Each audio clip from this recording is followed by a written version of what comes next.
SIL expressed I don't deserve our new house. Now husband's family is melting down. My husband, 38M, and I, 33F, just bought our first house. My husband has a pretty high-paying job. I work and make a decent salary, but our budget to buy our house was definitely influenced more by his earnings. We had his family over last week. Generally I loved his parents, they've always been really good to me and they're fun.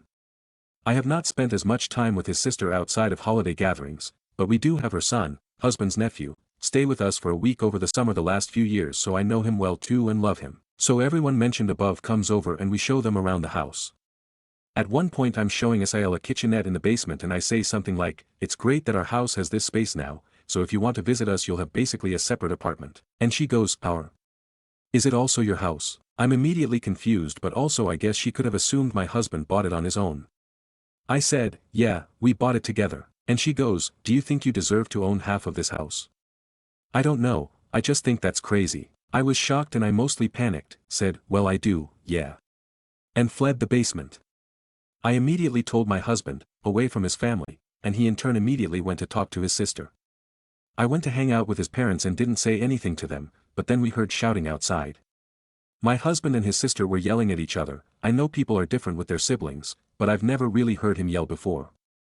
I could hear him tell her that we don't have a prenup, and she called him an idiot. I had to tell his parents what was going on. They went and intervened and left pretty quickly with his sister and nephew, who didn't hear any of this through the magic of video games I think. His mom said sorry to me on the way out. I did touch base with my husband and he was livid, like way more angry than I'd expect.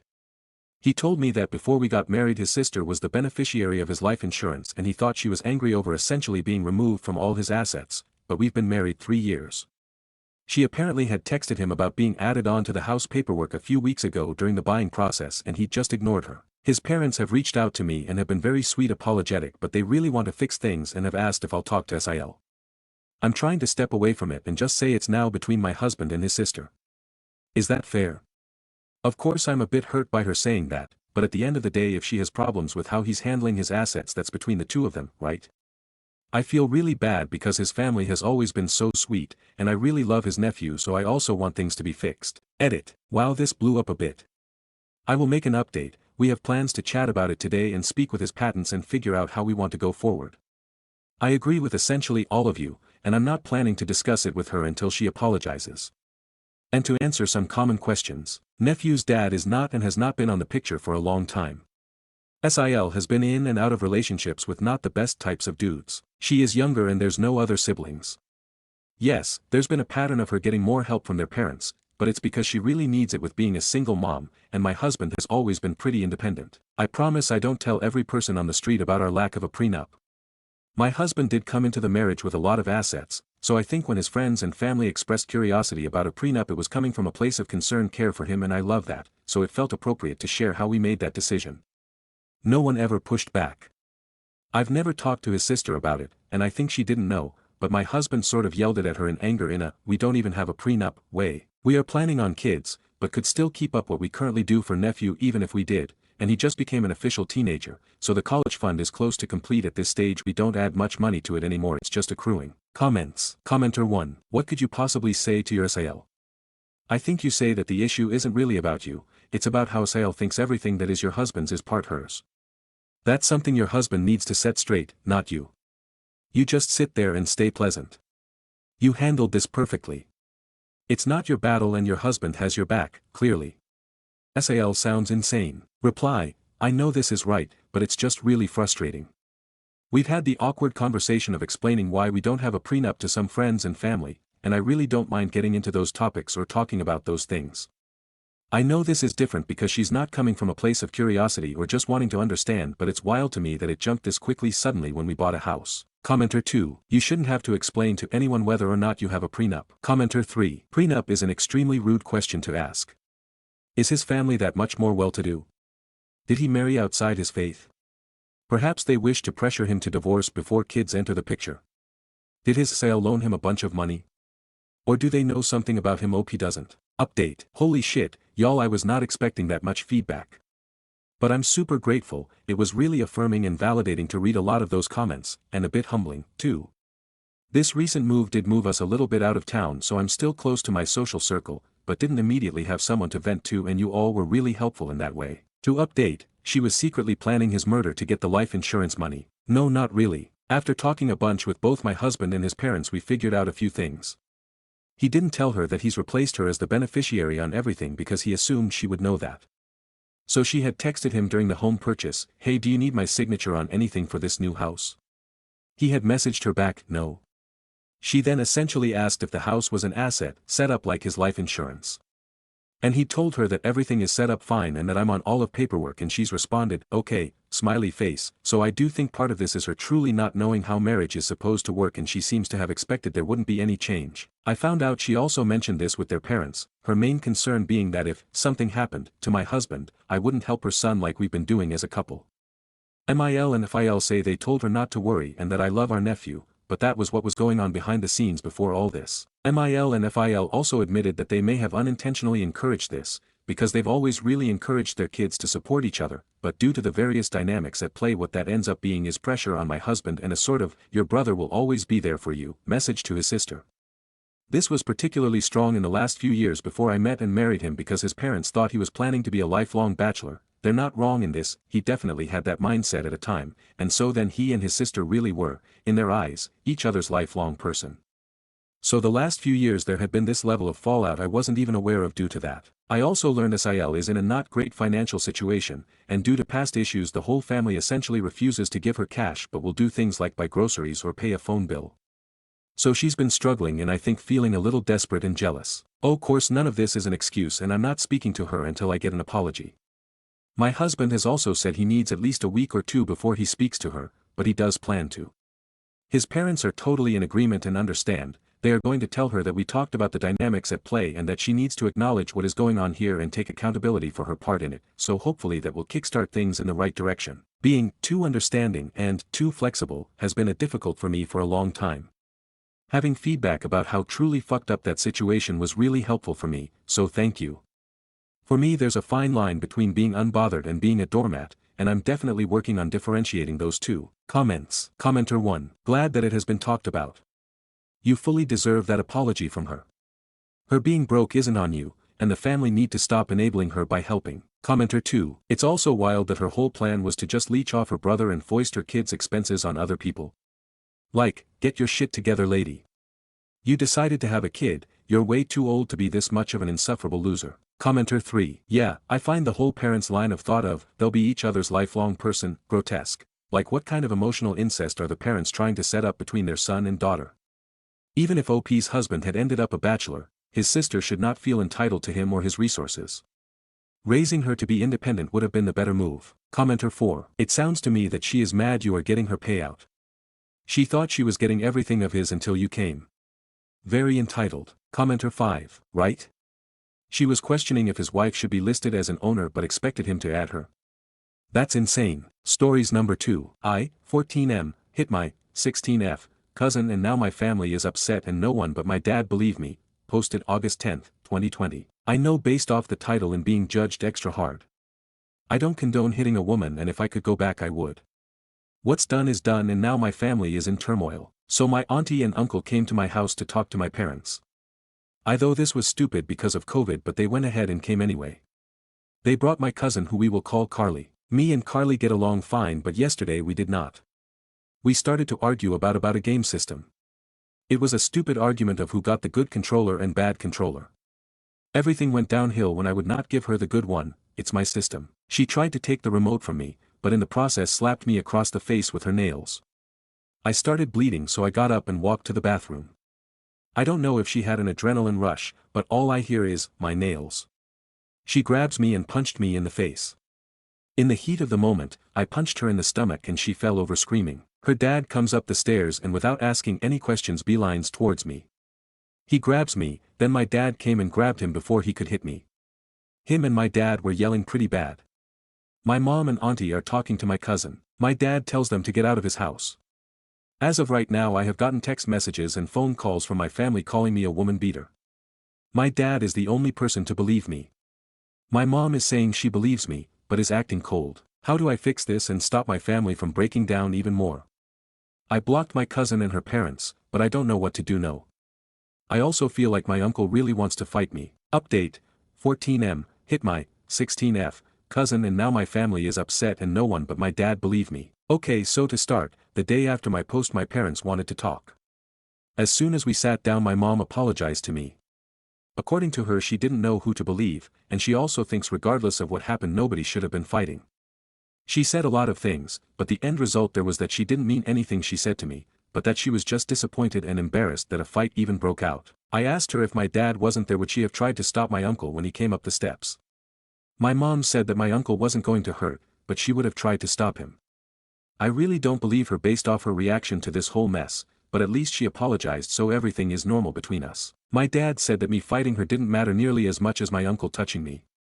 However, he said I should just say sorry to my cousin for hitting her and he would deal with my uncle. Let's call cousin Carly from now on. Per Reddit advice I explained that I shouldn't have to apologize for hitting her if it was self-defense. He just told me that sometime you have to be the mature one in a situation. That even though I was wronged I should take the high road because next time something happens, people are more than likely to agree with the person who tries to make peace than a person who doesn't try at all. He said I didn't have to apologize and that it was completely my choice. I wasn't going to apologize but I kinda agreed with him and decided I would. He said before I call Carly, him and my mom would talk to the rest of the family and my uncle about what happened. Later in the day most of the family apologized for the text messages and phone calls. I'm assuming my parents talked to them, some did not, but that's okay. Anyway, according to the people that did apologize Carly and her parents had told a different story than me. Carly's story is that she had the remote first. I tried to take it from her, but in the process I broke her nails when I grabbed her hand. She then said she was walking out the room to tell her parents when I grabbed her to stop her, and that I blocked the door. She said she slapped me because I would not let go of her. I'm assuming she told her parents she slapped me with the non-broken nail hand. That's the only way for the scratch on my face. Then I punched her. They also went on to say that they should have gotten involved without hearing the full story. I just told them thanks for apologizing, but it's not cool how you can just talk trash to your own family without hearing the full story. Some of them stopped responding after that, while some kept apologizing for it. I don't really forgive them for sending all those messages to me but I'm glad that they at least admitted they were wrong. Anyway, my parents came to me later on in the day and asked me to call Carly. It rung one time so I'm assuming she blocked me too. So we decide to just call my uncle. My dad asked my uncle to apologize for touching me, and to put Carly on the phone so that we can all just move on. My uncle said no. They then started to argue about it. Long story short, I'm not longer welcomed over my uncle's house and they're no longer welcome to ours. My mom tried to calm them both down but it didn't work. My uncle is set on regardless of what my story is I should never hit a woman, and that I should be lucky my dad was there because anybody with a daughter wouldn't let them get hit by somebody. So in the end most of the family apologized and they're talking to me again. The ones that did not apologize my uncle is no longer allowed in our house. I lost an Xbox controller. I have no idea what my cousin is doing. Some of you thought she was pregnant, she is not, but I'm done with her anyway at this point. I'm assuming my dad, mom, and uncle are gonna work it out one day but until then it really doesn't affect me. But that's it. Everything's as good as it's gonna get for now. To the family members that did apologize, I still want to talk to them. I'm hoping that they didn't mean some of the things they said to me, but that they were just angry in the moment. To the ones that didn't I'm not longer going to talk to them. My mom wants me to because it's her family but she said she wouldn't make me. My dad said it's my call if I want to talk to them. Stories number 3. Aita for banning my roommate's boyfriend from showering at our apartment. I, 21F, share a 2-bedroom apartment with my roommate, 22F. We've been living together for a little over a year, and until recently, everything was smooth. We split rent and utilities 50-50, we're respectful of each other's space, and while we're not best friends, we've gotten along just fine. That all changed about 6 months ago when she started dating a guy, 24M. At first, he'd stay over once or twice a week. No big deal. But over time, it turned into him practically living with us. Now he sleeps over 5 or 6 nights a week, sometimes every night. He doesn't pay rent. He doesn't contribute to groceries or utilities. He just exists in our space. I let it slide at first because I didn't want to be that roommate.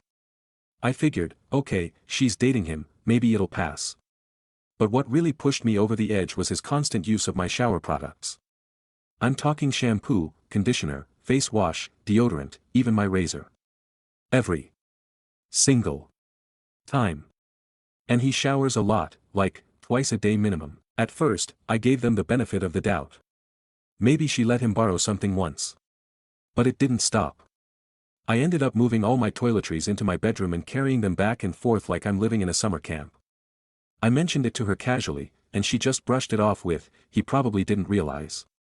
No apology, no attempt to stop it. So last week, I finally brought it up more directly. I told her I wasn't comfortable with him constantly showering here, especially when he doesn't live here, doesn't pay for anything, and uses my personal products without asking. I said I'd feel differently if he at least bought his own stuff or contributed in some way. Her response. She got irritated and said he can't afford to buy his own things right now, and that I was being cold and controlling. She told me I was overreacting, that it's just hygiene. That's when I snapped. I told her it's not about hygiene, it's about boundaries. About respect. If she had asked, I might have even picked up a few basics for him. I'm not heartless. But instead, they both just assumed it was fine for him to mooch off of me and take over my space. Honestly, I don't even like the guy. He's not a bad person, just completely unaware and a total freeloader. I've barely had 2 conversations with him, even though he's been living here for months. Half the time he doesn't even say hello. He walks in, goes straight to the shower, and helps himself to my stuff like he owns the place. Now my roommate is barely speaking to me and told one of our mutual friends that I'm being weirdly territorial and passive-aggressive about a quick shower. I'm torn. Part of me feels guilty because I know he's broke. But the other part of me feels like I'm being taken advantage of in my own home. Update. After reading your comments, I decided to have another real conversation with her. I told her, calmly but firmly, that I'm not just a background character in her life while she plays house with her boyfriend. I told her I've spent months watching this guy basically live here, eating, showering, lounging, sleeping over most nights, and it's not okay anymore. She told me I was heartless. That I didn't have any compassion for her relationship or for him, especially considering his financial situation. She said I was being dramatic and shallow for caring more about shampoo than a person. I told her flat out, it's not about shampoo. It's about the fact that her boyfriend has been living in our space, using my things, and taking up my time and mental energy without ever once asking. Not even a single conversation. He just assumed. They assumed. And worse, he doesn't even acknowledge me. No basic courtesy, no thanks, nothing. I told her if either of them had just asked, I probably would have said yes, maybe even offered to help. But they didn't. They just silently decided it was okay for him to live here rent-free and use my belongings like I'm running a free Airbnb. She crossed her arms and said, "Well, he's my boyfriend and it's my home too." I said, "Yes, it is your home, and you're absolutely allowed to have him over, but this isn't having someone over. This is him moving in without permission, without contributing, and without a conversation." She rolled her eyes and told me, "Get used to it. He's not going anywhere, and he can't afford to contribute." And that was it. That's when I realized, she's not going to change. She's not going to set boundaries. And if I don't take action, nothing will get better. So I've decided to contact our landlord. I'm going to let them know that this man has essentially moved in, he stays here most nights, uses all the amenities, and contributes nothing. If he's going to live here, he needs to be added to the lease and pay rent and utilities like everyone else. If not, he needs to stop staying here full time.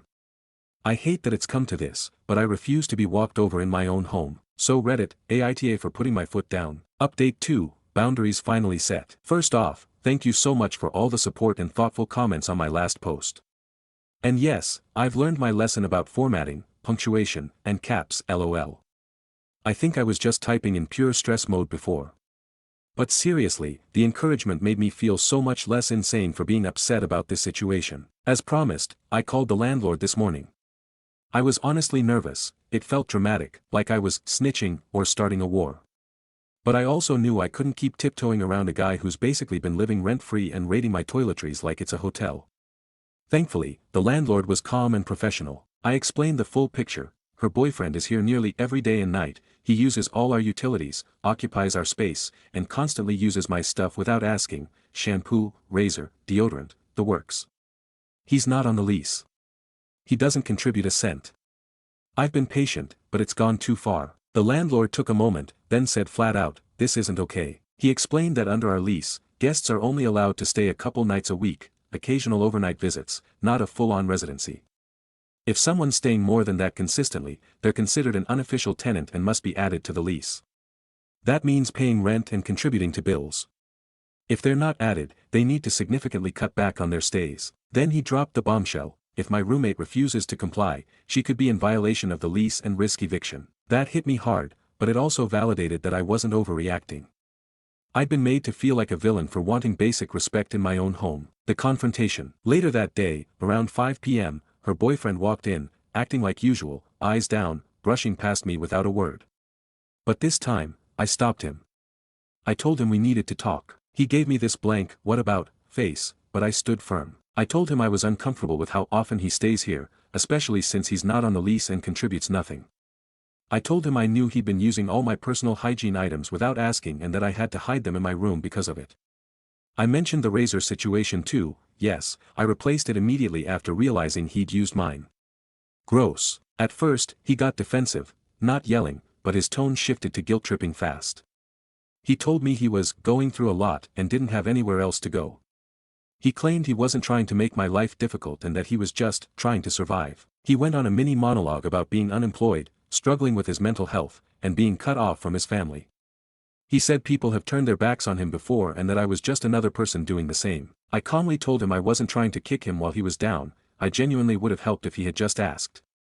I might have even bought him a few things to get by. But the fact that he never asked and just assumed he could take and take. That's the issue. It's not about being heartless, it's about having boundaries. He shrugged, said my roommate told him it was fine, and that he didn't think it was a big deal. But it is a big deal to me. This is my home too. And he's been treating it like it's his, with no contribution, no communication, and honestly, barely any acknowledgement of me as a person who lives here. I told him the landlord knows now, and that things are changing. Either he's added to the lease and starts paying rent, or he stops staying over constantly. If not, there could be serious consequences, including eviction. He went quiet, mumbled a half-hearted apology, and went to her room. I've done my part. I've been patient. I've communicated like an adult. What happens next is on them. As of now, I haven't seen my roommate. I assume she's spoken to the landlord, and judging by the silence, she's probably furious. Also, I took everyone's advice and bought a lockable storage box from Argos. My shower stuff and snacks now live under my bed, protected by a custom code. Let's see him try to accidentally use my razor now. Update 3, the aftermath and the guilt trip Olympics. Thanks again for all the support, your words truly helped me stay grounded. Now for the latest. My roommate came home around noon today, and let me tell you, the tension in the air was immediate. She slammed the door shut, dropped her keys with way too much force, and flung her bag across the room. I was in the living room and felt the energy shift the second she stepped in. I gently asked if she was okay. She glared at me and said, "I cannot believe you actually called the landlord," followed by, "Why are you being so dramatic?" I calmly reminded her that I told her I would if nothing changed. I didn't go behind her back, I gave her fair warning. She laughed bitterly and said the landlord informed her in no uncertain terms that her boyfriend is only allowed to stay 2 nights a week going forward unless he's officially added to the lease. She was livid. Then came the guilt trip. Do you even realize what that means? He has no home. He was only staying here because he had nowhere else to go, not because we were trying to take advantage of you. And then she hit me with this gem, so what now? He's just supposed to freeze to death on the streets so you can sleep soundly knowing your shampoo is safe. If that wasn't soaked in sarcasm, I don't know what is. I took a breath and told her, again, that this wasn't about shampoo. It's about the fact that he's been living here, using our utilities and my personal items without so much as a conversation, and when I brought it up, she shrugged it off like I was being a diva. I asked her what she expected me to do, just keep quiet while someone effectively moves in for free. She crossed her arms and told me I was making her boyfriend feel completely unwelcome. That he was struggling, his family cut him off, his friends abandoned him, basically painting me as just another person who's turning on him. Apparently, after our earlier talk, he called her sounding like he was about to cry and said he'd stay at a friend's place for the night. I didn't even hear him leave. He must have tiptoed out. And of course, she told me he feels devastated. The guilt was layered on thick. But I've finally reached a point where I see through it. I told her I'm not happy this happened, but I'm also not sorry. I've tried everything to be fair. I told her this wasn't working. I communicated multiple times. I didn't blindside her. She just didn't want to listen. I said that I pay rent, I pay bills, I keep this place running just like she does. I'm not just a background character in her love story. If she wants to share her space with her boyfriend, she has to consider that it's my space too. She didn't respond, just looked at me like I was heartless, then stormed into her room and slammed the door. So yeah, not exactly a resolution, but at least the boundaries are in place now. It's tense. Awkward. Probably about to get worse before it gets better. But I finally feel like I have my space back, and my shampoo. I'll update again if anything changes, but for now, thank you all. You've helped more than you know. Update 4, I've finally made my decision. Hey everyone, first off, thank you so much for the incredible support, advice, and honest perspectives you've shared with me throughout this entire situation. I've read every single comment on my previous updates, and it's been genuinely comforting to know I wasn't alone or crazy for feeling overwhelmed. You've honestly kept me grounded. Things have been awkwardly quiet since my last post. My roommate has barely said 2 words to me. It's been mostly silence, the kind that's so loud you can't pretend everything's normal. I've stayed polite, kept my boundaries clear, and given us both the space we clearly needed. Then yesterday happened. Her boyfriend came over, allegedly just to grab some of his stuff, and out of nowhere, they erupted into a full-blown argument. I wasn't trying to listen in, but our walls are thin, and they were yelling. I caught enough to piece together that he was furious she hadn't defended him more when I involved our landlord. He accused her of letting me humiliate him, saying she made him look pathetic and weak. The irony? She did try to defend him. Constantly, in fact, he went full emotional manipulation mode, saying she'd betrayed him, that real partners protect each other, that she clearly didn't care about him.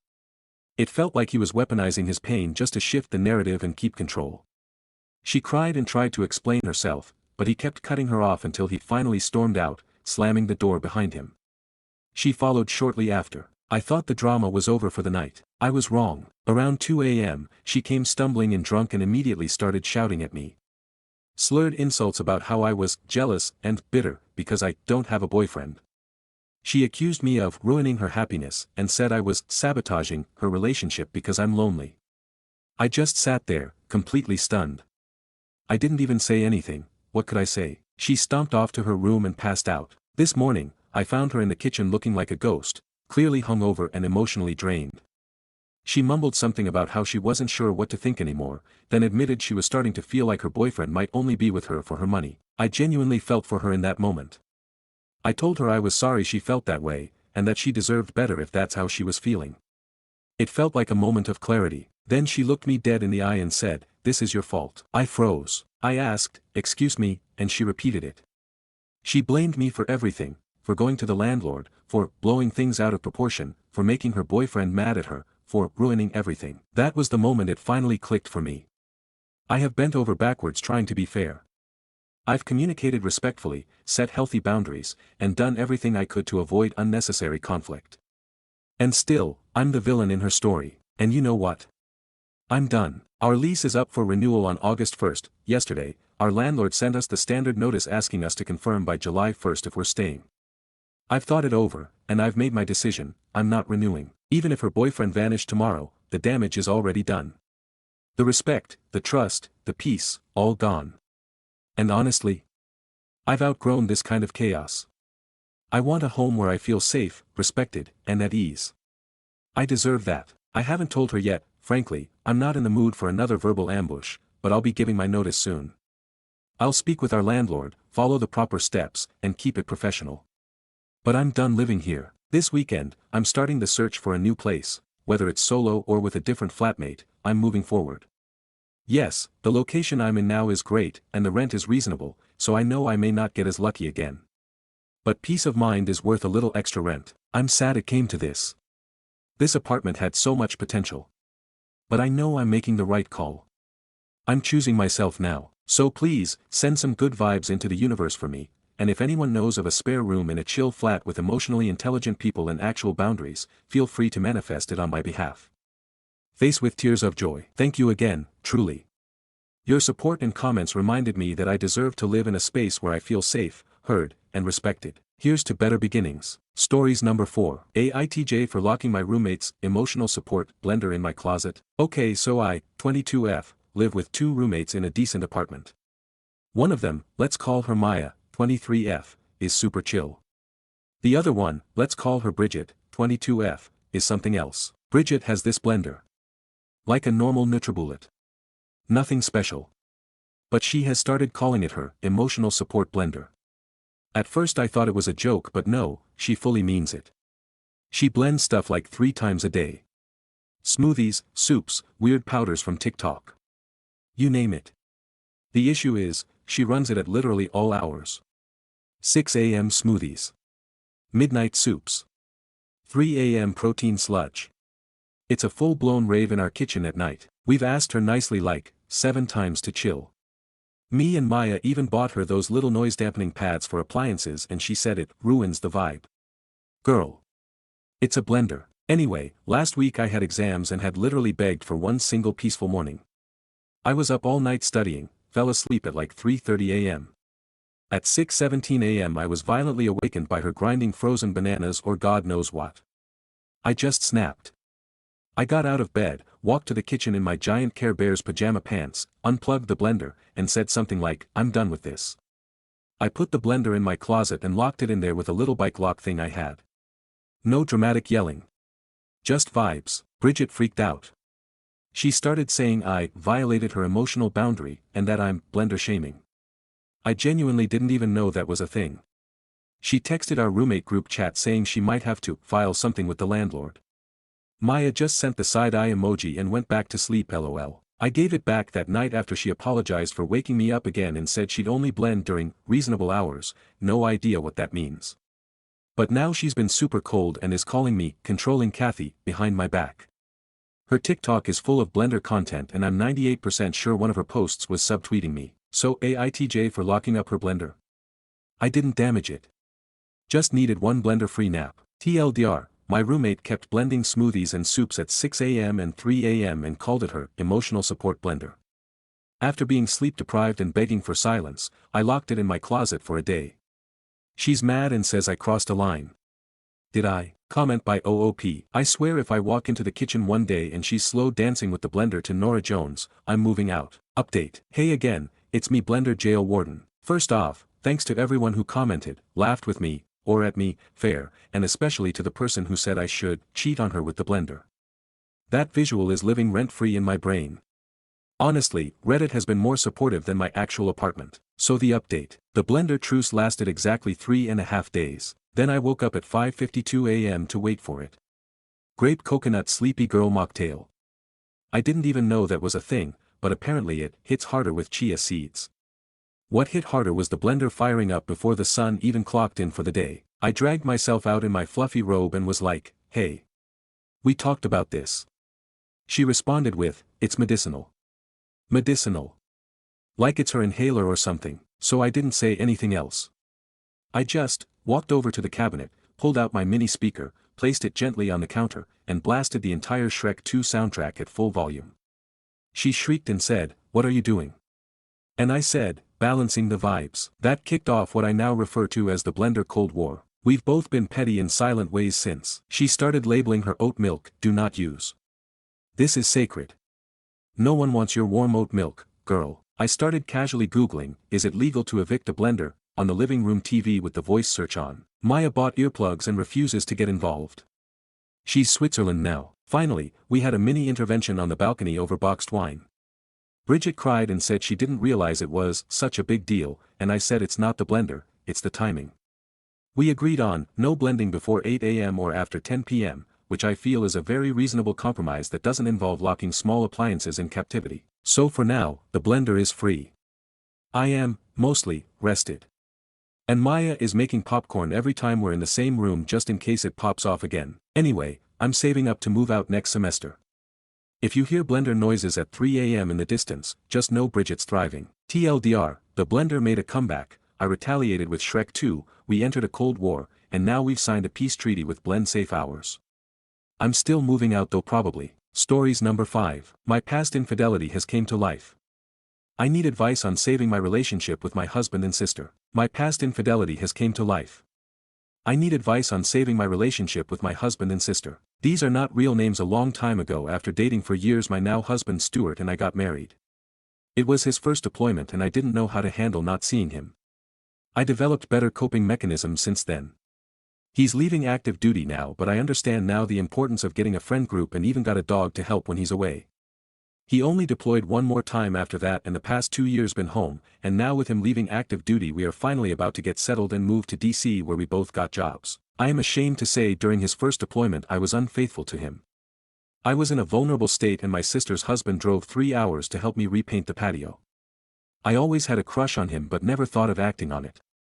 Selfishly we started hooking up and it haunts me to this day. We would find excuses for her to come down here, mainly work around the house, and my sister, Jane, had to watch the baby. Well, my sister found out he was cheating, but she didn't know him and I had been hooking up, because he gave her chlamydia, even though he was supposed to only be hooking with me, and obviously, Jane. I usually take my sexual health really serious and never cheated before. I realized I'm risking my marriage, my health, my husband's health, and cut things off. Since then I've made sure to be the perfect wife and sister, but my sister recently filed for divorce because he kept cheating on her.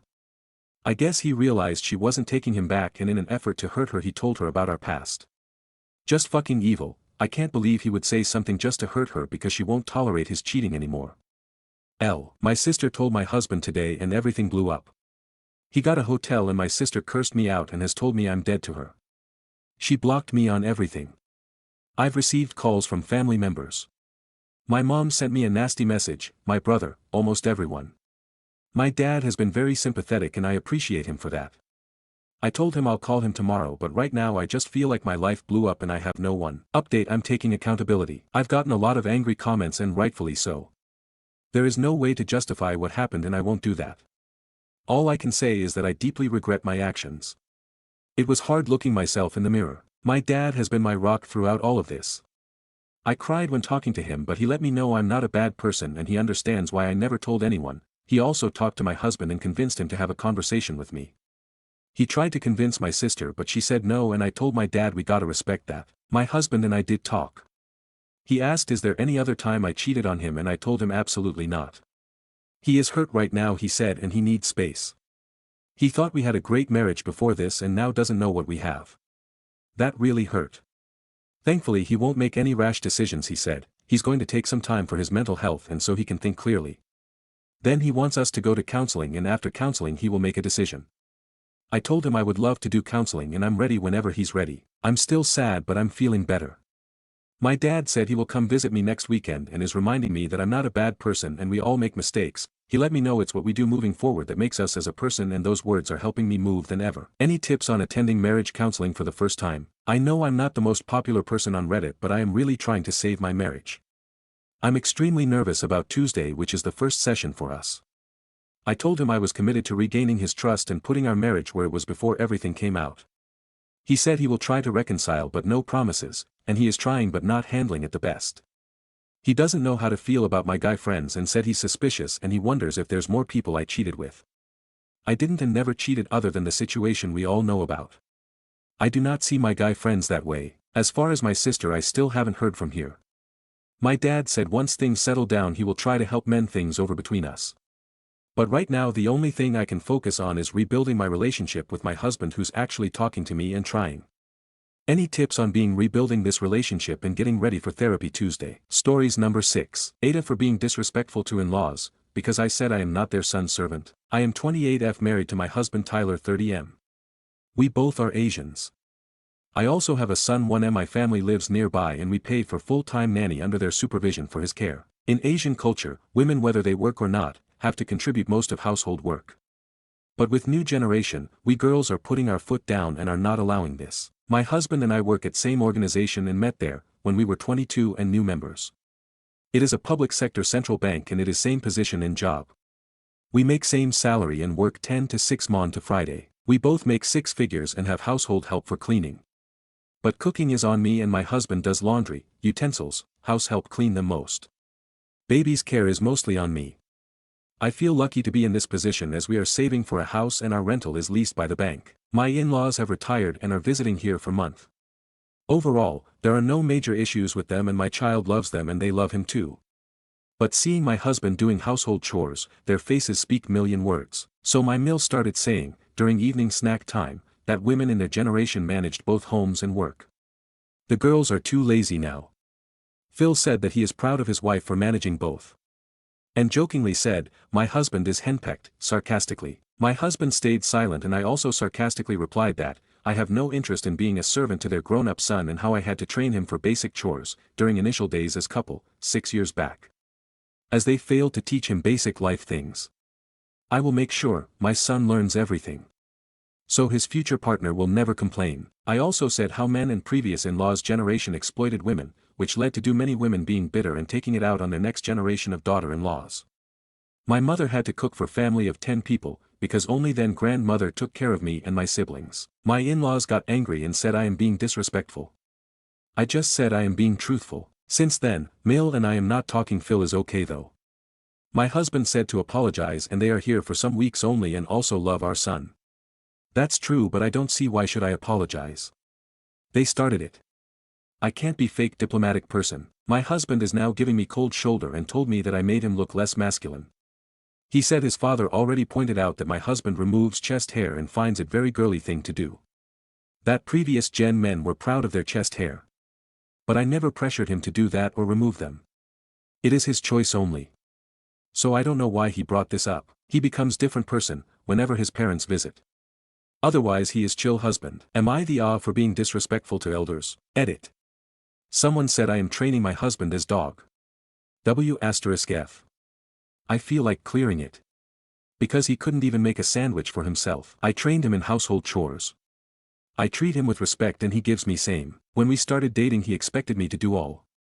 It is case with most men here. I have to teach him to do basic chores. How it is disrespectful. Update, Aita for being disrespectful to in-laws, because I said I am not their son's servant. I left home with my son and moved to my parents' house. They just live 2 kilometers away.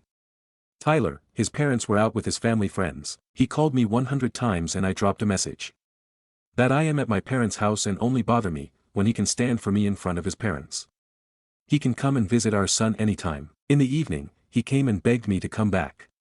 He said he told his parents to respect me and he won't tolerate any shit. I told him, if it's true I will come. But if I see any sign of disrespect again, I will choose to separate. I am not a doormat and he has to stand for me. The days of Indian girls being submissive are over. I am a metro city woman, who knows her rights and earns 6 figures.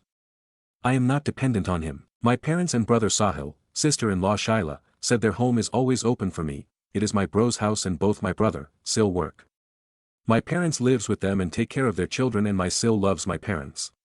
My brother said my sister isn't an orphan, with no family support and he won't tolerate this BS. My sister-in-law Shaila said I am like her sister and her doors are always open for me. Frankly, it made me feel like crying. I never have a sister and she is like one. But yeah, she was my college roomie and I set her up with my brother. Maybe that's why lol. Tyler said he will never allow any disrespect against me and we went back. The care ride was emotional and well we made out in the car, while our son was sleeping lol. Reminded me of our hostel days, when we used to sneak out in the park or his bike to make out, winky face. He said he can't live without me. I said love bombing won't work alone and he has to show with his actions. We reached home. My Mil started hugging me sweetly and she said she meant no harm. My Phil started saying, you are our house's Lakshmi, a goddess of fortune, and they didn't mean any harm. I told them I am a human and shouldn't be compared with a goddess. My husband loudly said, I am his wife and it is my house. They have to respect me. Note in old age, I am expected to help my husband with his parents' care. So it's better to start building boundaries already. They also know it and has backed off. Too much sweetness for me, but whatever my husband said, it has worked so far. They haven't said a bad word since and I am fine with it. I won't apologize and I don't expect any apology. The trip is going fine now. My husband even cooked for me lol. My Mil and I am having discussions and it is going fine. I think I have made my point. I have my family support, which many Indian girls don't get post-marriage. I earn well and take care of my son. I know many will say about old age care thing. But it is an unsaid expectation here. That's why I wanted to build boundaries beforehand. Stories number 7. Aita for not helping my broke friend because she got a tattoo. One of my friends has been complaining about money a lot recently. It's gotten to the point where 2 days ago she said that she was so broke she wasn't able to afford to eat and was skipping whole days worth of eating because she just had no food. I felt sympathy because I've struggled a lot with finances. I still do a little bit but not as badly as I used to. Since I'm doing okay enough to right now, I offered to help her out with food. I do a budgeting plan with my meal prep where I use these compartment containers and I'll make 10 portions of 3 different meals every 2 weeks. I rotate the menu based on what's on sale. Then I put them into my deep freezer. I have ADHD and this works really well for me. I have a bit of extra meal stock at the moment because I don't always eat all the prepared trays before I make the next batch since I always do it every 2 weeks.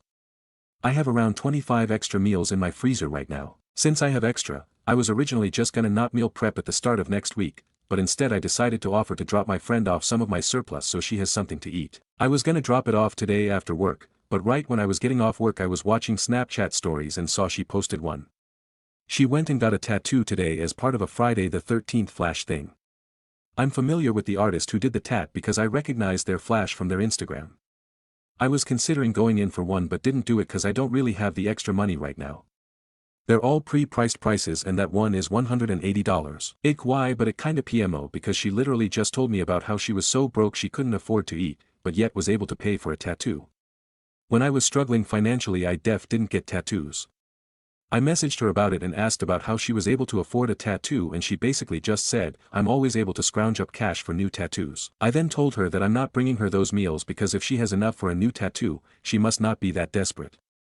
She freaked out on me and called me a bitch and said I was being classist and that poor people are allowed to have nice things. Which I do agree with, but I feel like it doesn't apply to this situation. But now I feel like an asshole and my friend is mad at me. Stories number 8. My sister is being extremely sexual towards me and no one is taking it seriously. I'm 17M and my sister is 16F. It started a few months ago. She started acting differently, but it was subtle enough that I started doubting myself. She was getting really close to me, she started sitting on my lap, which I thought was some weird thing she thought was funny, and overall being weird. And then I heard her talking in her room with her friend on FaceTime.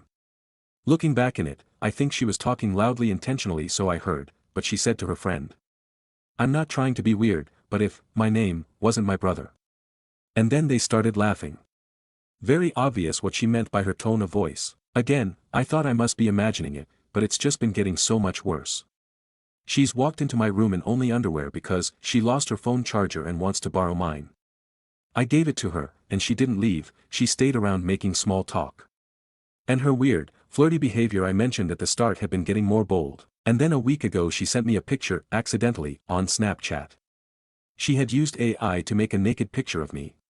One of those weird AI unclothing websites, it had the watermark in the corner. I replied, just saying what the actual fuck. And she just said, sorry. Was meant to send it to her friend's name. Like it was no big deal. So now I think she's been sending AI nudes of me to her friends as well. I think she intentionally sent that to me though. Not sure why, but I wouldn't put it past her at this point. I've spoken to my mom, she said she's doing no harm to me, and that she'll grow out of it. She said that the fake pictures she's been sending around aren't a problem because they aren't real, so it doesn't matter. My dad shares the same view, but he kinda follows what my mom says most of the time. I decided to try to speak to my sister about it. I didn't want to, because it's awkward, but I did. And she was just giggling and joking about it while I was trying to tell her how uncomfortable it made me, and how weird it was. When I talked to her about the time she walked into my room in her underwear, she straight up said, be honest, did I look good? I don't know what to do now. It's only gonna get worse I assume. My parents won't do anything, because she isn't physically harming me, and the pictures aren't real. Stories number 9. Aita for not paying for my stepdaughter wedding. I 49M will keep this as short as possible but basically my stepdaughter 25F wants to marry her boyfriend 25M which was fine and all, I had the money to pay for the wedding, what could possibly go wrong? Her father 54M has never been in the picture her whole life, he was a deadbeat father, never took care of his daughter, never paid child support according to my fiancé anyway. My stepdaughter was never rude with me and always showed respect, so I always showed respect for her and bought all her the necessities she needed, maybe too much. Now looking back I'm an effing ATM, what was I thinking? Anyway, since I'm paying for a 200k wedding, I just asked for my mother and her 2 step siblings to receive invitations since they are her siblings. My fiancé and daughter were like cool, we will. Now obviously this could be a mistake but invitations come around. My stepdaughter informed me that she didn't want any children at her wedding. But that seemed odd to me because my fiancé's sister children were invited, so why wasn't her own siblings invited? I asked her and she said it was just a mistake. Probably a red flag, but we move. A few days later my daughter-in-laws come to my house and a question was asked by the in-law targeting my daughter asking who's going to walk her down the aisle. My daughter announced it was her deadbeat F clown of a father. My fiancé was in shock from her announcement and my daughter kept going on about how they've been in touch and the fact that he's her true father, and at that point, I lost it. I announced that her real father can pay for the wedding. He can't, lol, since I'm a check for my stepdaughter. My stepdaughter started screaming at me and all the guests left the house, my fiancée wasn't too happy, stating that I humiliated her in front of her in-laws and the fact they spent a year planning. I stated that I wasted 200k on an ungrateful brat, maybe asshole for this, and spewed insults towards her father. As you can tell, I have hatred towards that man. So am I the asshole? Edit. I want to clarify a few things briefly. Just because you saw a similar story or situation doesn't mean whoever the stepfather was the only person to be in this situation. Secondly, my stepdaughter told me I would walk her down the aisle, then proceeded to lie and humiliate me in front of the guests. Thirdly, a few people asked why I laughed it off.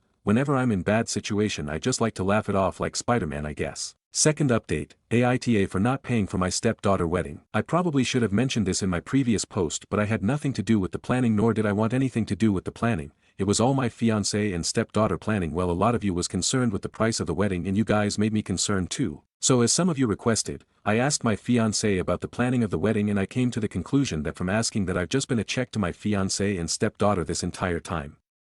In the planning, the actual wedding itself would cost 40k, which I can understand as there are over 400 plus guests, we are South Asian, and the rest of 160k was spent on a honeymoon to Dubai. In this list of people, it contained my fiancée and her sister family, my stepdaughter, her man along with his parents, and this invitation disgusts me, her deadbeat fuckfather. At that point I went ballistic. I never agreed to pay for the honeymoon. Only the wedding and a honeymoon is supposed to be for the newlyweds, and my fiancé said this so calmly without any regret and expected me to be okay paying for other people's holidays, and how could she possibly be sane to think it was a calm and rational idea to invite the man who she claimed refused to pay child support and was verbally a holy. I lost my cool and told her that she and her daughter took advantage of my money and was selfish to leave her 2 young children alone with me. I work 45 hours at my business, and decided it would be a good idea to invite her deadbeat ex who literally tried to lay his hands on me years ago. She responded by saying it was her daughter's idea. I then replied to her and said, you and your daughter have 7 days to get out of my house, and she started her circus act, but there was no going back. I then began the process of moving forward. I changed all my card pins so no more of my money can be used, and I began the refund process. I contacted the venues and they were actually really nice and offered refund, but it will take a couple working days, maybe weeks, for a refund. As for the tickets to Dubai, well, let's just say I'm a lucky bee, as I was able to refund the tickets, 75k, since I was still in fair conditions while the tickets were in use, which brought excitement to me. It hurts so much thinking how these people who haven't worked as hard as I have, thought it would be a good idea to use my money on first-class ticket to Dubai. My fiancée told her daughter that I refunded the wedding and she didn't take it well. I won't go into too much detail as I have talked long enough, but I was petty at the end and said that her real dad can pay for it. This has been a show of a couple days. I can't see my 2 young children every day now, and I have lost my fiancé, but some good news: my oldest son, 25M, gave his newborn son my surname, which made me smile. At least someone appreciates me. Final update. Am I the asshole for not paying for my stepdaughter wedding? Third post published a year ago. I didn't expect to make another update, but much has happened since I last update, so here we go again. Firstly, as soon as I kicked my ex and her daughter out of my house, they went to social media to accuse me of controlling them with my wealth and being petty over canceling the wedding because of small issues. However, what they didn't include in the post is the fact that I never agreed to paying for a honeymoon, which they didn't include in the post. Surprise, surprise. The second fact being my ex is saying I'm controlling them with my wealth, yet is still begging for me to take her back. And finally, the small issue being that I raised her daughter for 15 years, paid for basically everything for her, and when I asked for a small favor to walking her down the aisle, she turns on me and humiliates me in front of her in-laws. But I'm the bad guy and my ex and her daughter are innocent people. Make it make sense. My ex side of the family is sending threats to me, but do I really care? No. Secondly, I lost about 2k in total on refunding wedding stuff, which I believe is of course expensive, but overall a win on my side considering how I initially predicted I would lose 15 to 20k. But I thank my ex and her daughter for not spending 200k on a wedding, but on a wedding and plane tickets to Dubai. They saved me lots of money. Thirdly, my stepdaughter somehow found this post through TikTok and she is ordering me to take it down, and to be honest I can't deny my thoughts, but I truly believe my ex and her daughter are narcissistic, as they truly believe their opinion only matter and that I don't deserve free will and should conform to them at all costs, but I won't. She is truly a hypocrite for suggesting that I should take down my post when she has a fake Facebook post blurting false facts. Maybe I'm the cause for these people being entitled. Fourthly, my kids are staying with me and they want to stay with me long term. My ex and her daughter went from a luxurious lavish lifestyle to a cheap apartment, and my kids, let's just say they didn't take it well and they want to stay me, which is a problem I need to solve since I work many hours, but I don't want my children suffering because of my ex. Finally, my ex-daughter and her fiancé broke me because of false promises of a nice wedding and honeymoon to Dubai, all gone. Her now ex-fiancé accused her and my ex of theft. I may have told him and his family about what they planned, and other things. I have truly got lots of respect for her now ex-fiancé. He completely understood my perspective and I can't thank him enough. My stepdaughter and her ex came into my house thanks to my younger children opening the door for them, and it turned into a shouting match that ended with me threatening to dial 999. They left the house blaming me for everything, and I said, "Get your real dad to pay for wedding and honeymoon." I also told them that I'm going Dubai with the kids, and they didn't take that well. I wish I could cut my ex off, but unfortunately she is the mother of my 2 children. I have gotten petty revenge on my stepdaughter and ex by going on their dream holiday. Fourth post. My ex and her daughter tried booking a holiday to Dubai behind my back with my hard-earned money, so I kicked them both out of my house and took my children to Dubai.